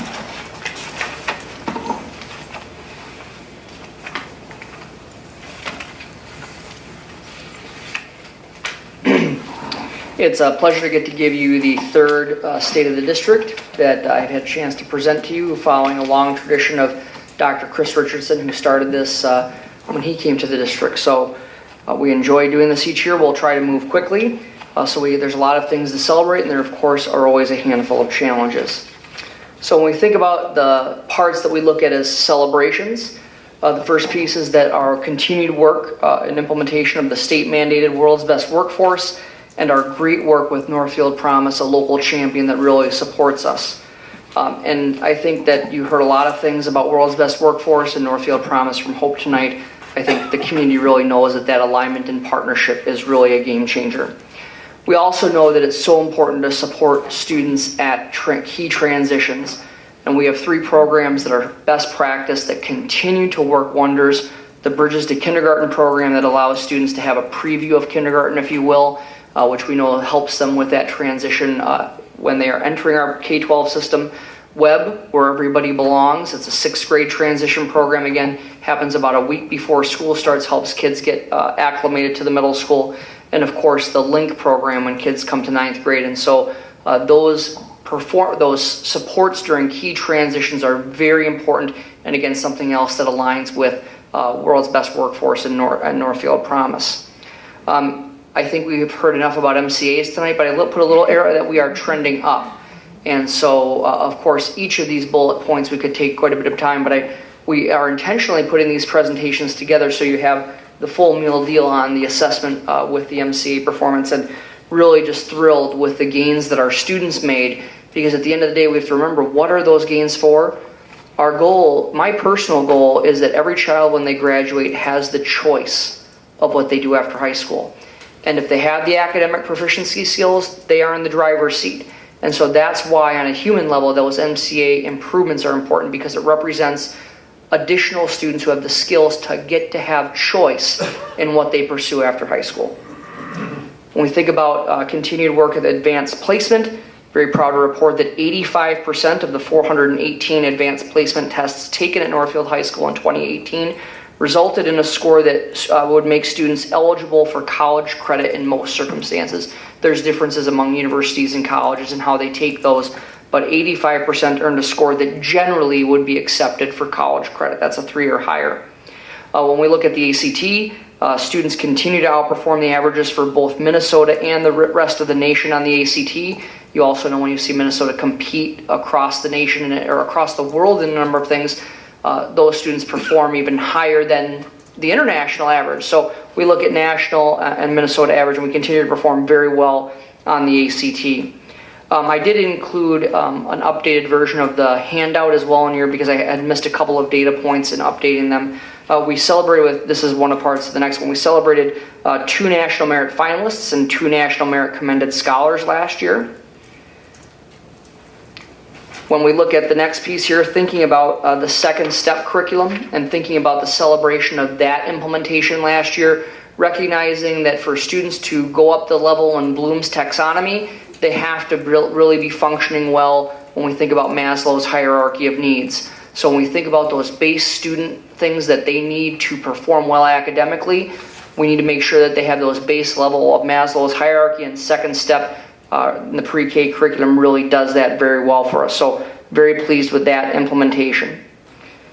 Couldn't be more thrilled with Collaborative Classroom, and shout out to Mary Grace Hansen, who has just flawlessly led that process. When you talk about changing reading curriculum at the elementary level, it's a big deal. I mean, you're talking about core belief values, and to align this in what we think is probably the first comprehensive, consistent reading curriculum in the district's history. It's a very important step forward, and Mary has done an excellent job. Our teaching staff has embraced it from the time when we were starting to explore which vendor we might choose to use, to the 18 hours of professional development that they've had before they even stepped in the door to workshop this year. That plan from beginning to end has been excellent. Now, once you get the plane off the ground, there's work we have to do in flight, but we really are celebrating Collaborative Classroom. You know, if you've ever been to a football game, you know this cheer, "Hey Raiders," right? We should do it right now. No, we won't sizzle at the board meeting. That's probably not a good idea.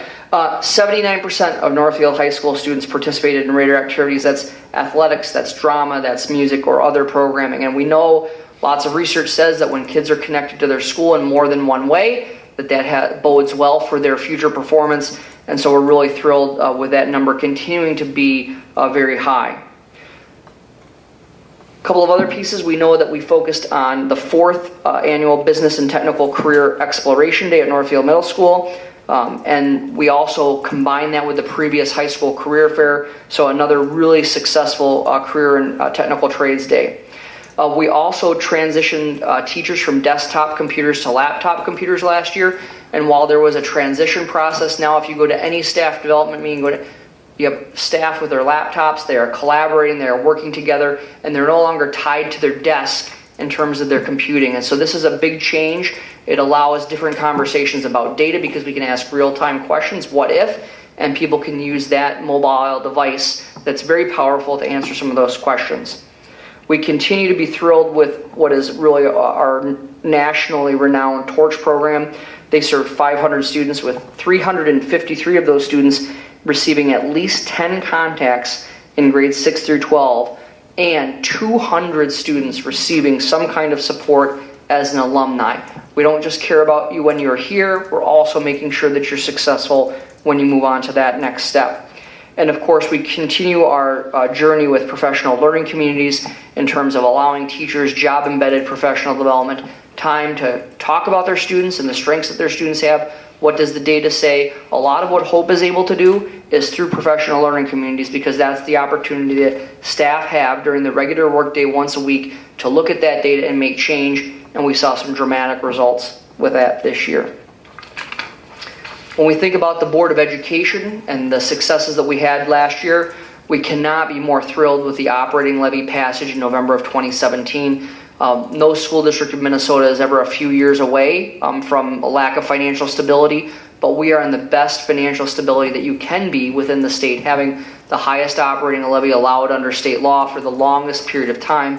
And I know the board worked incredibly hard to make sure that the public was educated on that issue, and it passed again, and so we're very thrilled. We're grateful to the community for that success. We continue to leverage the Thought Exchange product in the last year to make sure that we are engaging with our community. In the annual State of the District community engagement process, 934 participants engaged. And in our facilities exchange that we use to help determine our strategy for the November bond, 398 people, including our highest amount ever of people who did not have children within the school district, 78 who participated in that. We also continue our great work with Northfield Promise and Northfield Chamber of Commerce. We continue to be one of only 3 school districts in the state that continue to authorize charter schools, and so we have that wonderful and very special relationship with Arcadia and with Prairie Creek. We are very proud to be their authorizer. And then the final piece from the Board of Education, really a very successful, we didn't whine or complain or pout when the bond referendum didn't pass last November. We said, what's next? And we talked to a lot of people. Many of you had individual conversations with people about what they thought about the previous bond referendum, what were the areas that we could look at improving. Many of you have participated in the facilities action team process, 30 members who came together for 3 90-minute sessions, and we got a lot of great feedback, and that led to the bond referendum that is on the ballot in November. Those are the celebrations that we have, the biggest celebrations for the Board of Education in 2017-18. When we think about community services, again, perfect timing. You heard that report tonight. Greenvale Park Community School. They drew over 1,500 total participants. That includes students, teachers, and family members. A game changer, Greenvale Park Community School. Community services had 41,598 participants. Now that is a duplicated count, of course, but when you think about that, 41,598 people participated in some kind of community services activity. 101,647 people, again a duplicate count, accessed some kind of district facility in 2017-18. What Breezy Barrett's program Ventures served 722 students. And finally, as you heard, 49 students received scholarships at Hand in Hand Preschool. And I really appreciate Julie's context with that. 2, if not 3 sections of kindergarten who would not have had an opportunity to have preschool before. We could have more scholarships, but as we've said, there is no more room right now, yet. District services had another fantastic year. Now, last year was a little bit of a lesser year for the number of buildings and grounds projects that we did. $495,000 worth of projects that buildings and grounds looked at in 2017-18. Now, we invested $400,000 in the high school alone this year, so when we give this next year, that number will be substantially higher, a lot of which is due to the continued implementation of the long-term facilities maintenance revenue program, again authored by Northfield High School teacher and former Senator Kevin Dahl. Our self-funded health insurance, what Val Murdersdorf and Molly Wieselman up is nothing short of, it's a case study, it's a best practice. You know, we have twice the amount in our reserve that we are required to or suggested to by our vendor, and it allowed us to reduce employee health premiums. Who does that? Nobody does that. We hear about healthcare and how it's out of control, and yet here we have what is really the most outstanding program that you can see. It's very high quality benefits. We've done a lot of work at educating our employees about being good consumers of healthcare, and that has shown up in the data in terms of the fund balance and the reserve that we have that puts us in about as good of a position we can have to weather what every employer has with difficult years with your health insurance. We've not raised the premiums in 5 years, and again, we were able to reduce those this past winter. And if you think about it, that's a great recruitment and retention tool, and we know that staff are really important for that. So great job by our human resources and our finance departments.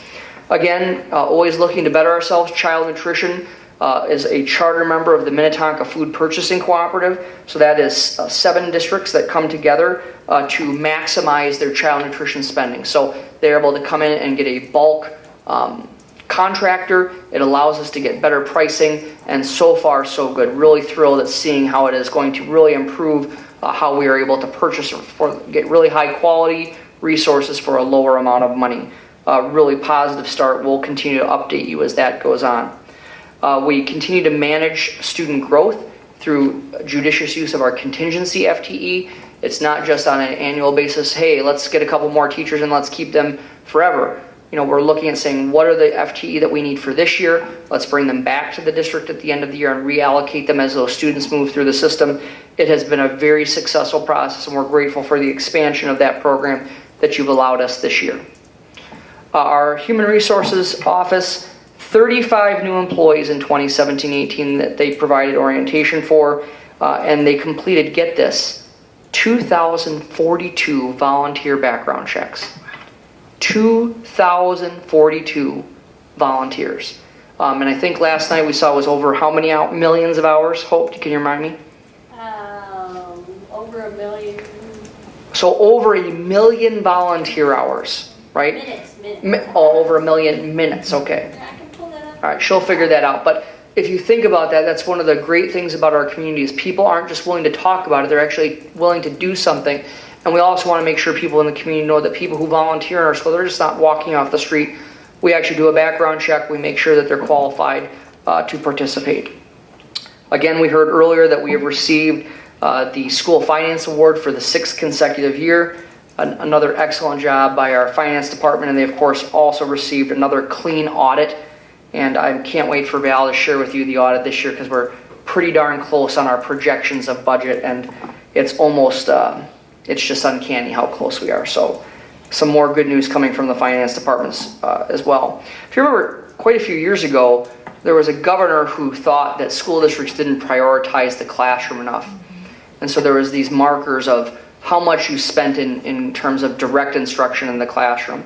And so when we look at that, we were very pleased that we are above that 80% threshold all the time. This past round of data shows 83.6% of expenditures were allocated direct to the classroom instruction. And we also sort that by district. And when Val and I do it, it's very common that we're in the top 15. That fair to say? Top 20. Top 20. So top 15, top 20 every year of 332 school districts. So again, we're very pleased with that disciplined fiscal stewardship that we have. As we move to taking a look at student services, we are so thrilled that Cheryl Hall is serving as the president of the Minnesota Association of Minnesota Administrators of Special Education this year. Again, when we have a voice at the state and federal level, She's been out in Washington advocating for increased funding from the feds for special education. We all know we have a $4 million special education cross subsidy. She's working tirelessly to try to help reduce that. And again, that's just such an honor to be selected by your peers. You know, in the past, we've talked with you about Nancy Antoine being selected president of her elementary school principals association. So Northfield, leaders matter. And we just don't lead here, we lead statewide and nationwide. And so we're very thrilled with that. We welcome Sarah Pratt back. Sarah had worked in the district for a number of years. She had gone off and got her administrative degree. We're thrilled to welcome her back as the Assistant Director of Student Services. And that's a very important position, working with 623 IEPs, birth through 21. So just think about that. That's a pretty substantial number of IEPs that we're working on. Sarah also happens to be in charge of the 504 plans, 161 504 plans. Those are for students who have a documented medical issue that impacts their learning, and so we can offer accommodations in that way. Again, another great year with our Student Services Department. So we love to celebrate. That's an important part of continuous improvement, and then we need to find out and look at what the challenges are, identify them, call them out so that we can overcome them. So I've identified 15 challenges this year. And this is not going to shock anybody what's first on the list. We have to think about school security in a way that previous generations could never have even comprehended. If you had asked this question 10 years ago, 15 years ago, no one could have predicted where we're at today in terms of what the expectations of how we try to secure our schools are. And frankly, it's incredibly sad. We will continue to meet this challenge with common sense solutions that make our facilities secure while maintaining a warm and welcoming learning environment. I will not allow this district to make it feel like students are inside some kind of correctional facility. We will make those common sense investments, like classroom locks that you can lock from the inside as opposed to have to go to the outside, like securing front entrances, like making sure that we have electronic door monitoring, those common sense solutions. But you're hearing about a lot of very interesting solutions, especially from the feds. As long as I have a say about it, those will not take place, because those will make kids feel like it is not a place where they want to learn. And we can do better. Of course, our best defense in school security are high quality relationships between adults and children. And that will be our focus. That will be what we go after. We will take the reasonable steps to secure our facilities, but we will not make them into armed, whatever you want to call, armed correctional institutes. That's not what we will be. But we will make sure that we take those common sense, reasonable solutions. That's all I'll say on that for right now.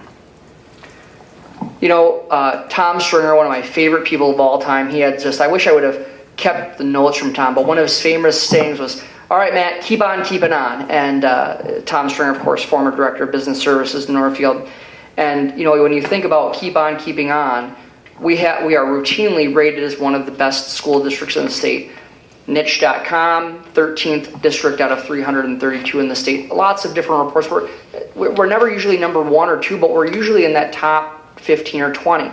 And so that's a challenge to continue improving performance. We had some great academic gains this year.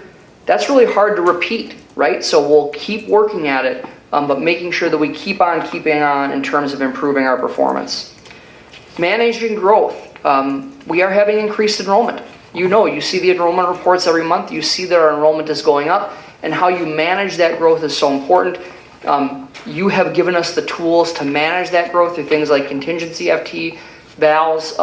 Enrollment projections are conservative, yet they help us make sure that we are prepared and that we are able to maintain our fiscal stability while managing that growth.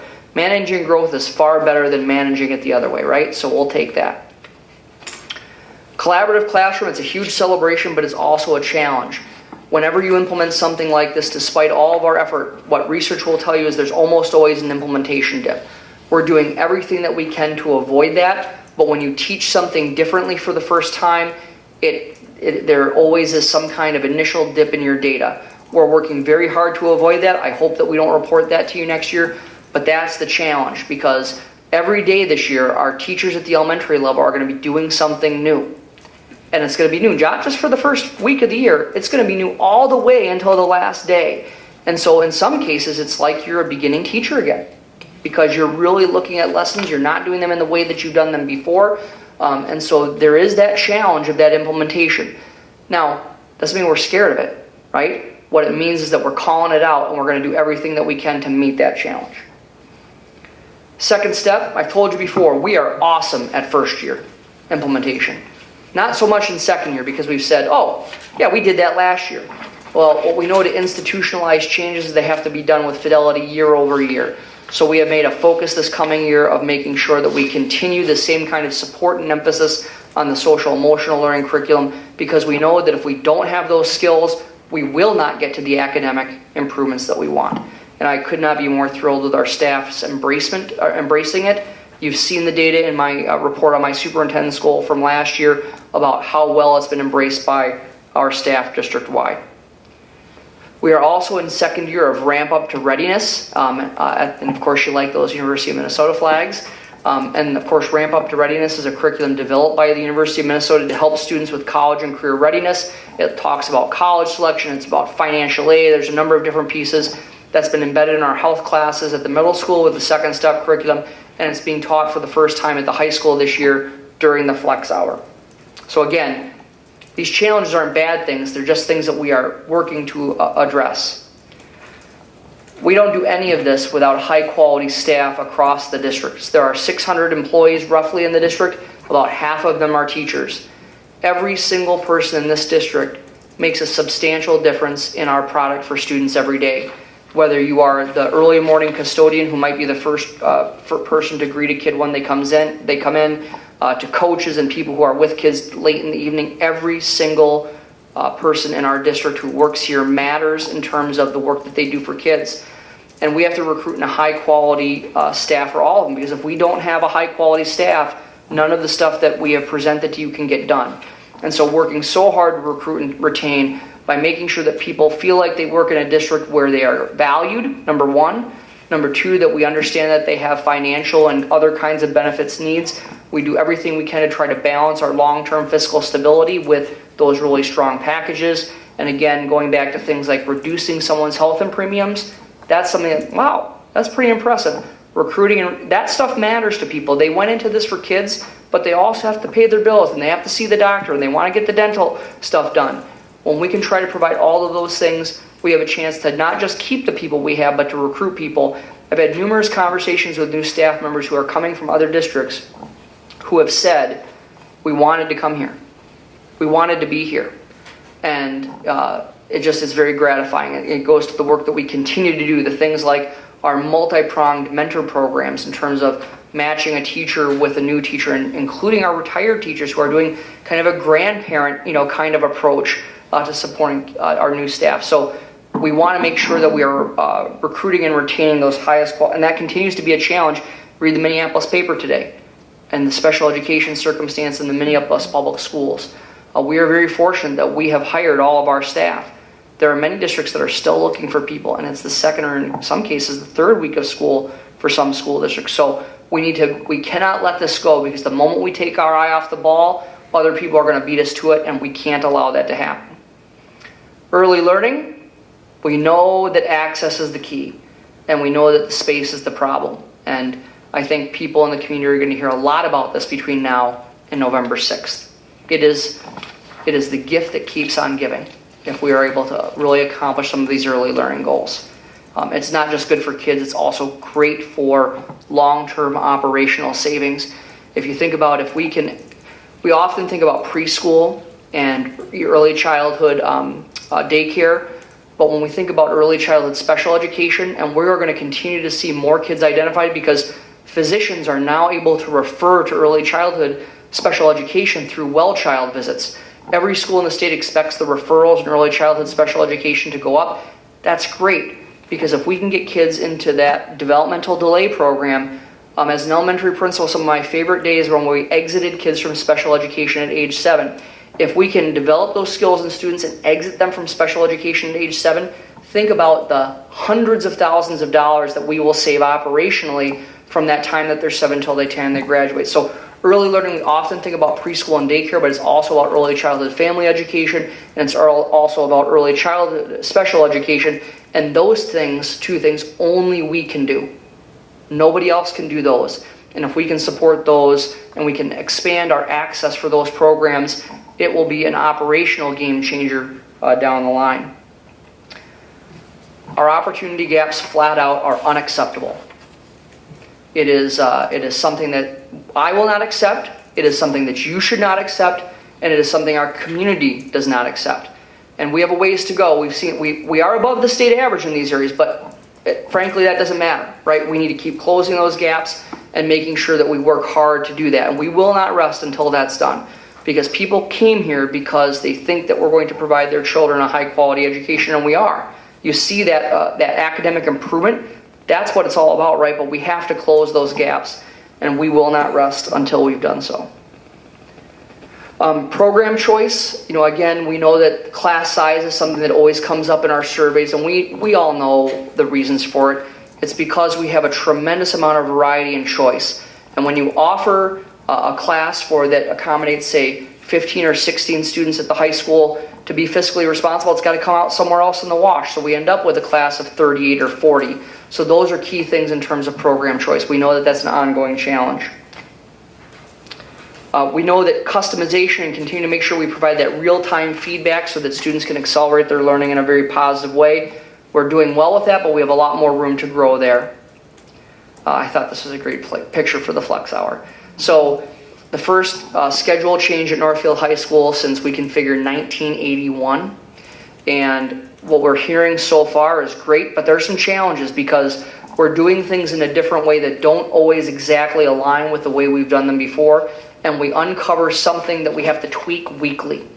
That will continue to happen, and our team is committed to making sure that we can overcome those challenges, but we just need to keep working through it. So far, the actual product has been great, but we have a few things that we still need to work out behind the scenes so that it can be both successful and sustainable. Again, I won't go into, I've given you this talk before about making sure that we say that success looks like whatever kids want it to look like when they graduate. So a student who gets a 35 on the ACT and wants to attend a two-year technical college, we don't pshaw that. We say, great, how can we help you?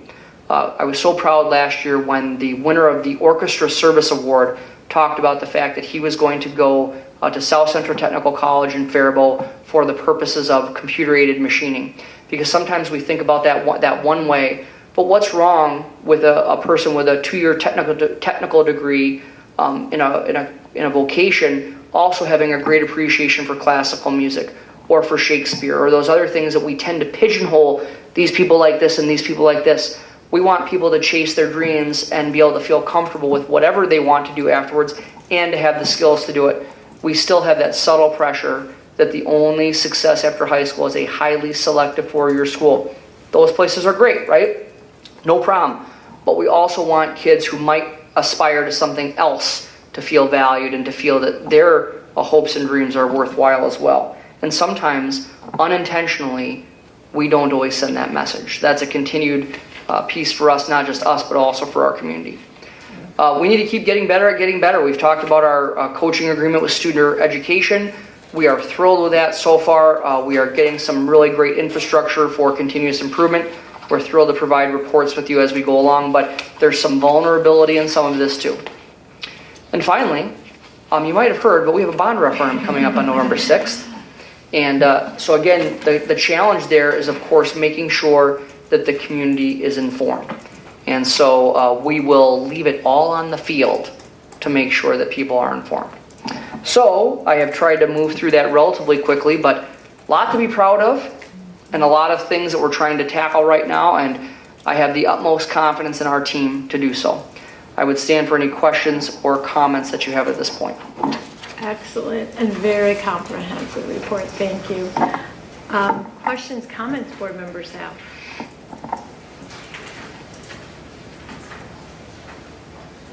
Ellen. Well, I'll just say, I think I said this probably last year, but I really like this format, and it's so helpful as a board member to have this just the two-pager to have at our hands and to have for the community and the questions that we get. So I had just had one question, and I don't know how serious I really am with the question, but you had to really be puzzling through how to get to the order of the 15. There is no order. Okay. Well, actually, I'll take that back. I put security first, and then now some of these are ongoing challenges from year to year. So what I will tell you is that I certainly put security at the height because that's the number one thing that we hear from our parents. Some of those pieces are in order from last year. But the truth is, and I did close with the bond referendum because that's one of our next big and most immediate challenges. The issue is that please don't take it as a list of ordered, and I should move that. I appreciate that feedback because in the future we'll have bullet points because I don't want people to misinterpret that the opportunity gap, is whatever number on the list it is, number 9.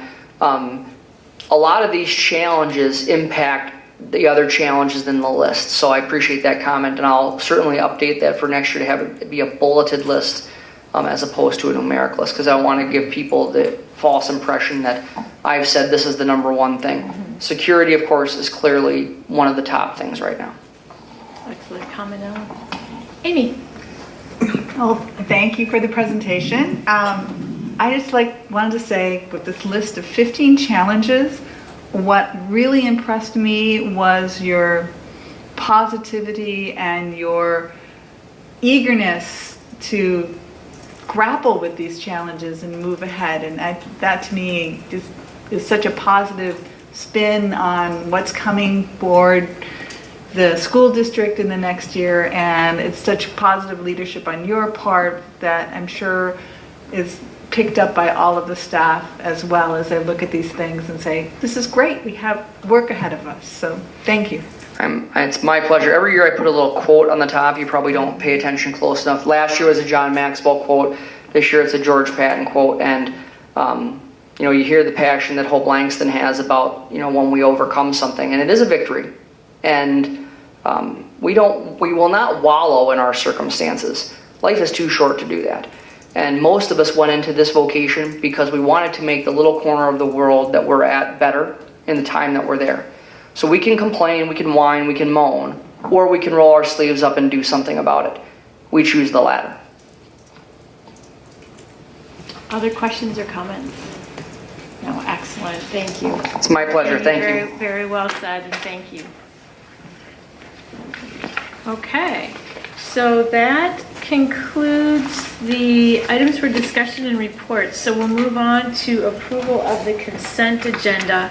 As a reminder, there were a few personnel items in the table file as well as a grant or gift agreement. Thank you, Anita. So those were in the table file. So is there anything anyone would like to pull from the consent grouping? Is there a motion to approve the consent grouping? Moved by Jeff. Is there a second? Second by Amy. All those in favor of approving the consent grouping say aye. Aye. Opposed? Motion carries. Tonight we have one item for individual action, and that is Dr. Hillman's superintendent goals for the 2018-19 school year as presented at our previous board meetings. So is there a motion to approve the superintendent's 2018-19 goals as presented? Moved by Ellen. Is there a second? Second by Noel. Any discussion or questions on the goals as presented? Okay. Just appreciate clearly we're just moving forward from such a position of strength, and we just really thank you for your leadership, and we really appreciate the goals that have been set forth. So Thank you. okay, so we have a motion and a second. All those in favor say aye. Aye. Opposed? Motion carries. We have two items for information this evening. Dr. Hillman will do two brief updates on the bond referendum and the school safety grants that we submitted to the state this past week. I always feel that people chuckle when the word brief and my name are used in the same sentence. anyway. Two important issues. So we have been in full swing. As you know, we are targeting this week for the launch of our informational campaign because last week people worried about getting their kids on the bus and making lunch and covering textbooks and all those kinds of things. So we have been working. I anticipate that our informational campaign will be launched this week with our website nearly ready to go live. I anticipate that we should be able to have that live by Wednesday. Once the website goes live, all district staff will receive an email from me with some points to consider about the referendum. A few hours later, every parent will get that same email. Our goal is by Thursday to be able to mail a postcard to every voter in the district to be able to Thursday or Friday. That's our goal. So that they are able to get that and that will point them to the website. So our hope is we've got a lot of activity this week. It may be Friday, but we're working with it. The goal is to get it launched this week. So working very hard on those pieces with some video resources, interactive tax calculator, those kinds of things. Really focusing on the compelling message and the why, which you heard a ton of it tonight, right, in terms of especially early childhood programming.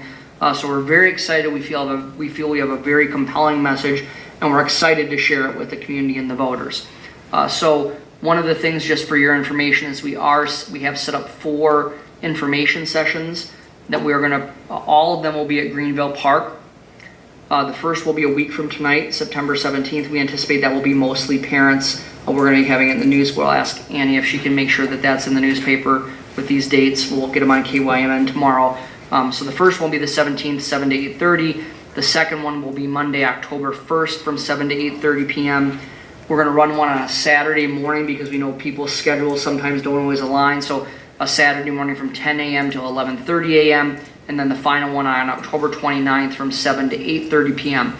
All of the sessions will be the same. There will be a combination of presentation. In fact, several board members will be involved in that presentation. Any of you can participate in them, just sharing why this is important. Tours of Greenville Park Elementary will be conducted with Sam Richardson Building Principal, Jim Kulseth, Buildings and Grounds Director. If we need to break into smaller groups, Val Mersdorf and I will also conduct tours.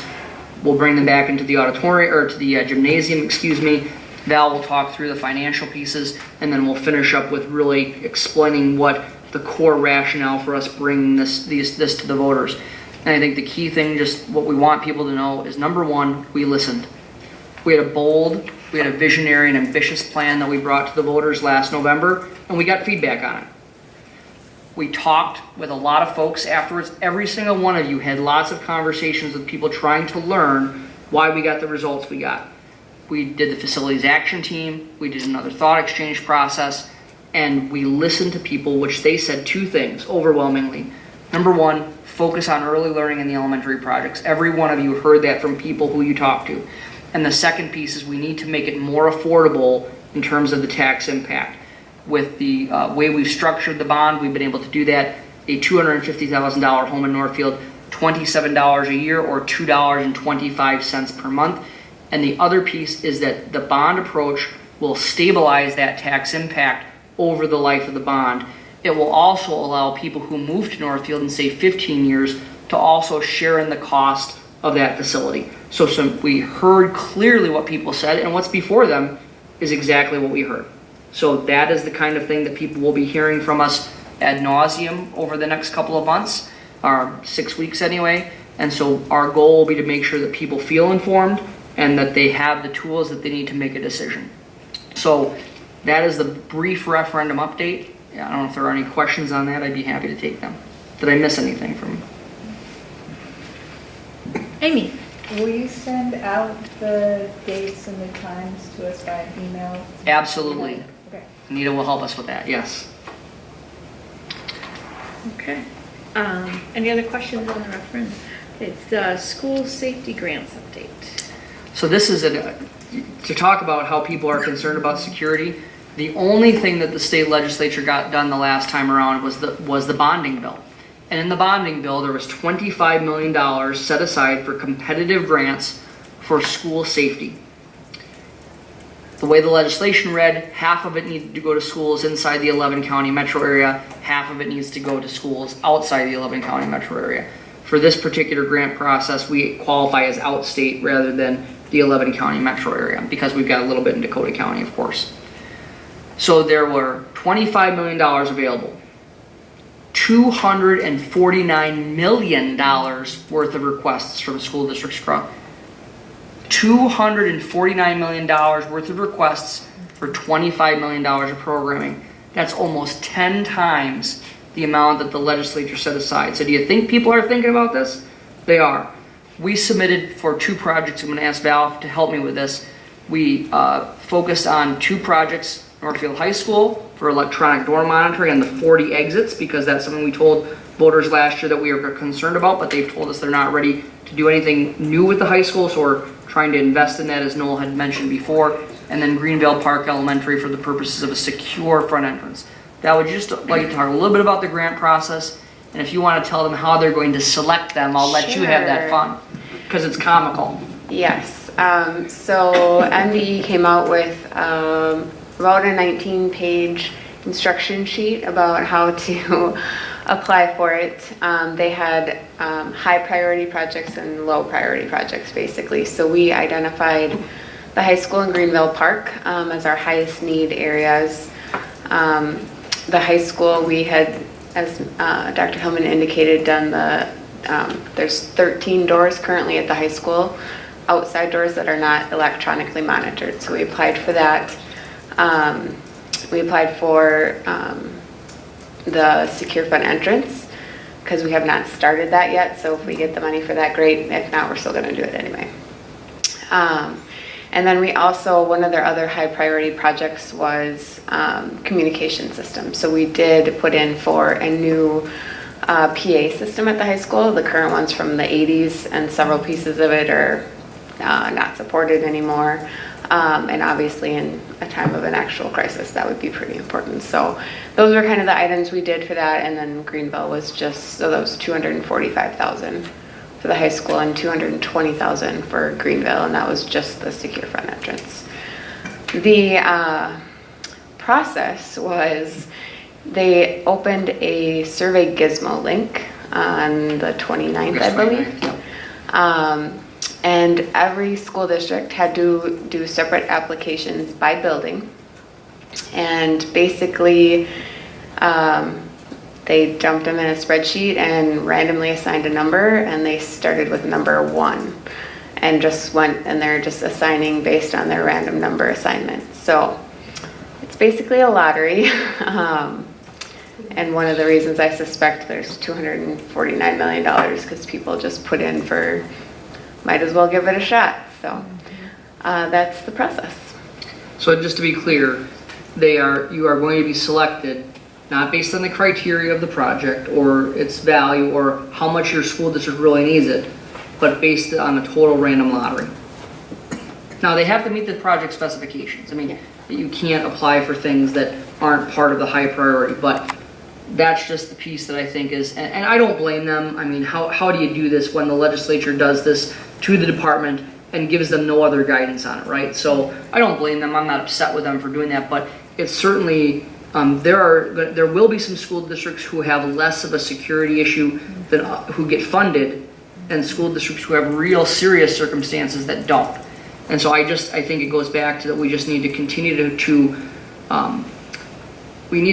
advise and coach our legislators that they need to work together to get some of these common sense things done, because we go back to our corners and we don't work with each other, there are some serious things that just get caught up in the mix. And this is a perfect example. People have needs, and they're not going to get met because people can't work together and find a reasonable. If you can't get together on school safety, what can you get together on? I mean, it's about the simplest thing to say that we want to make sure that our kids are safe and go to welcoming environments. But Val and Jim Colseth just did a fantastic job of putting our applications together. And I think the key thing, just so to be really clear, if we were selected for Green, there's about $860,000 in the bond for Greenville Park. If we were selected to get that $220,000, it would just allow us to do a little bit more renovation at Greenville Park. So it would be a significant bonus where we'd be able to do a few more projects. Remember, we plan to continue to do other projects at the current Greenville Park building, even if the bond passes, using things like long-term facilities maintenance and our operating capital. But this would just give us a little bit of boost in terms of getting some additional projects that we want to get done. And when will they let us alert districts? If I they- believe by September 30th. Okay. So at this point, we don't know what number we've been assigned. We would find out on September 30th whether we... Yep, we will just find out Yeah. whether or not we were awarded or not. Okay. And you have until 2020 to spend the money, so it actually works really well along with the absolutely. bond process. Amy? Do you know of the request for money, how many millions were from out-of-state school or out-state schools and how many? I don't think we have That's that. They've a not great disclosed that question. yet. Yeah, it's a great question, because it was in the STAR trip, but they didn't mention that. That's a really good question, though. So then another question, which you probably don't have the answer to, is do you know how many of the, whatever, the 332 school districts, how many are considered city school districts and how many are considered out-of-state school districts? I don't have that math done for you tonight. I'm not sure. Not even a guess, so. No, I'm not going to, because the issue is going to be that, remember, it's by building. So the number of 332 districts really doesn't matter, because if I'm Anoka Hennepin with hundreds of buildings, they could have applied for every single building, right? So it's and you could, we tried to take a judicious approach, in terms of what were the biggest pieces that we had, because we didn't want to just put into something to say we looked at what were the things that were the highest priority. So it's we'd have to look at the total number of total buildings in the state and then divide it out that way. And I just don't have that math. And do you know how many buildings had requests submitted for them? There were over 1,100 requests that were accepted. So I think there was about 13, MSBA published that. There were about 1,300 applications, and just over 1,100 met the criteria, were eligible, is how they framed it. I don't know what that means in terms of, does that mean that they met the criteria, or maybe they didn't finish all of it, but there were about just around 1,100 applications that are part of the lottery. And you can get it for more than one building in a school district. Correct. So it would be about average of 3 to 4 school buildings per district. You bet. And there's Yeah. a lot of small districts outstate that Yeah, are they're one or one. two buildings. Yeah. What do they do in other states that makes sense? Obviously, $25 million is more like a spiff, but even a test market, if you will. But what is the right approach to that, in your opinion? Well, I think that, I don't think anybody is there, Jeff. So I just saw that a pretty major city school district in Virginia, they just put in the camera buzzer systems in all their schools that we have had since 2014. So, some of the things that we did in, 5 years ago, there are other states where that's considered to be innovative. Well, we've been doing that for a long time. And I think there's so many differences based upon different states and local conditions. And so I think that these last rounds of circumstance that have prompted this, I think have woken more people for a longer period of time than previous incidents. And I'm actually happy we at least got $25 million. I don't think anybody has it quite figured out yet. And the range is stuff that is far too little, to things that I would never send my child to a school that implemented some of those security procedures. So it's really a whole variety of things. Nobody's quite there yet.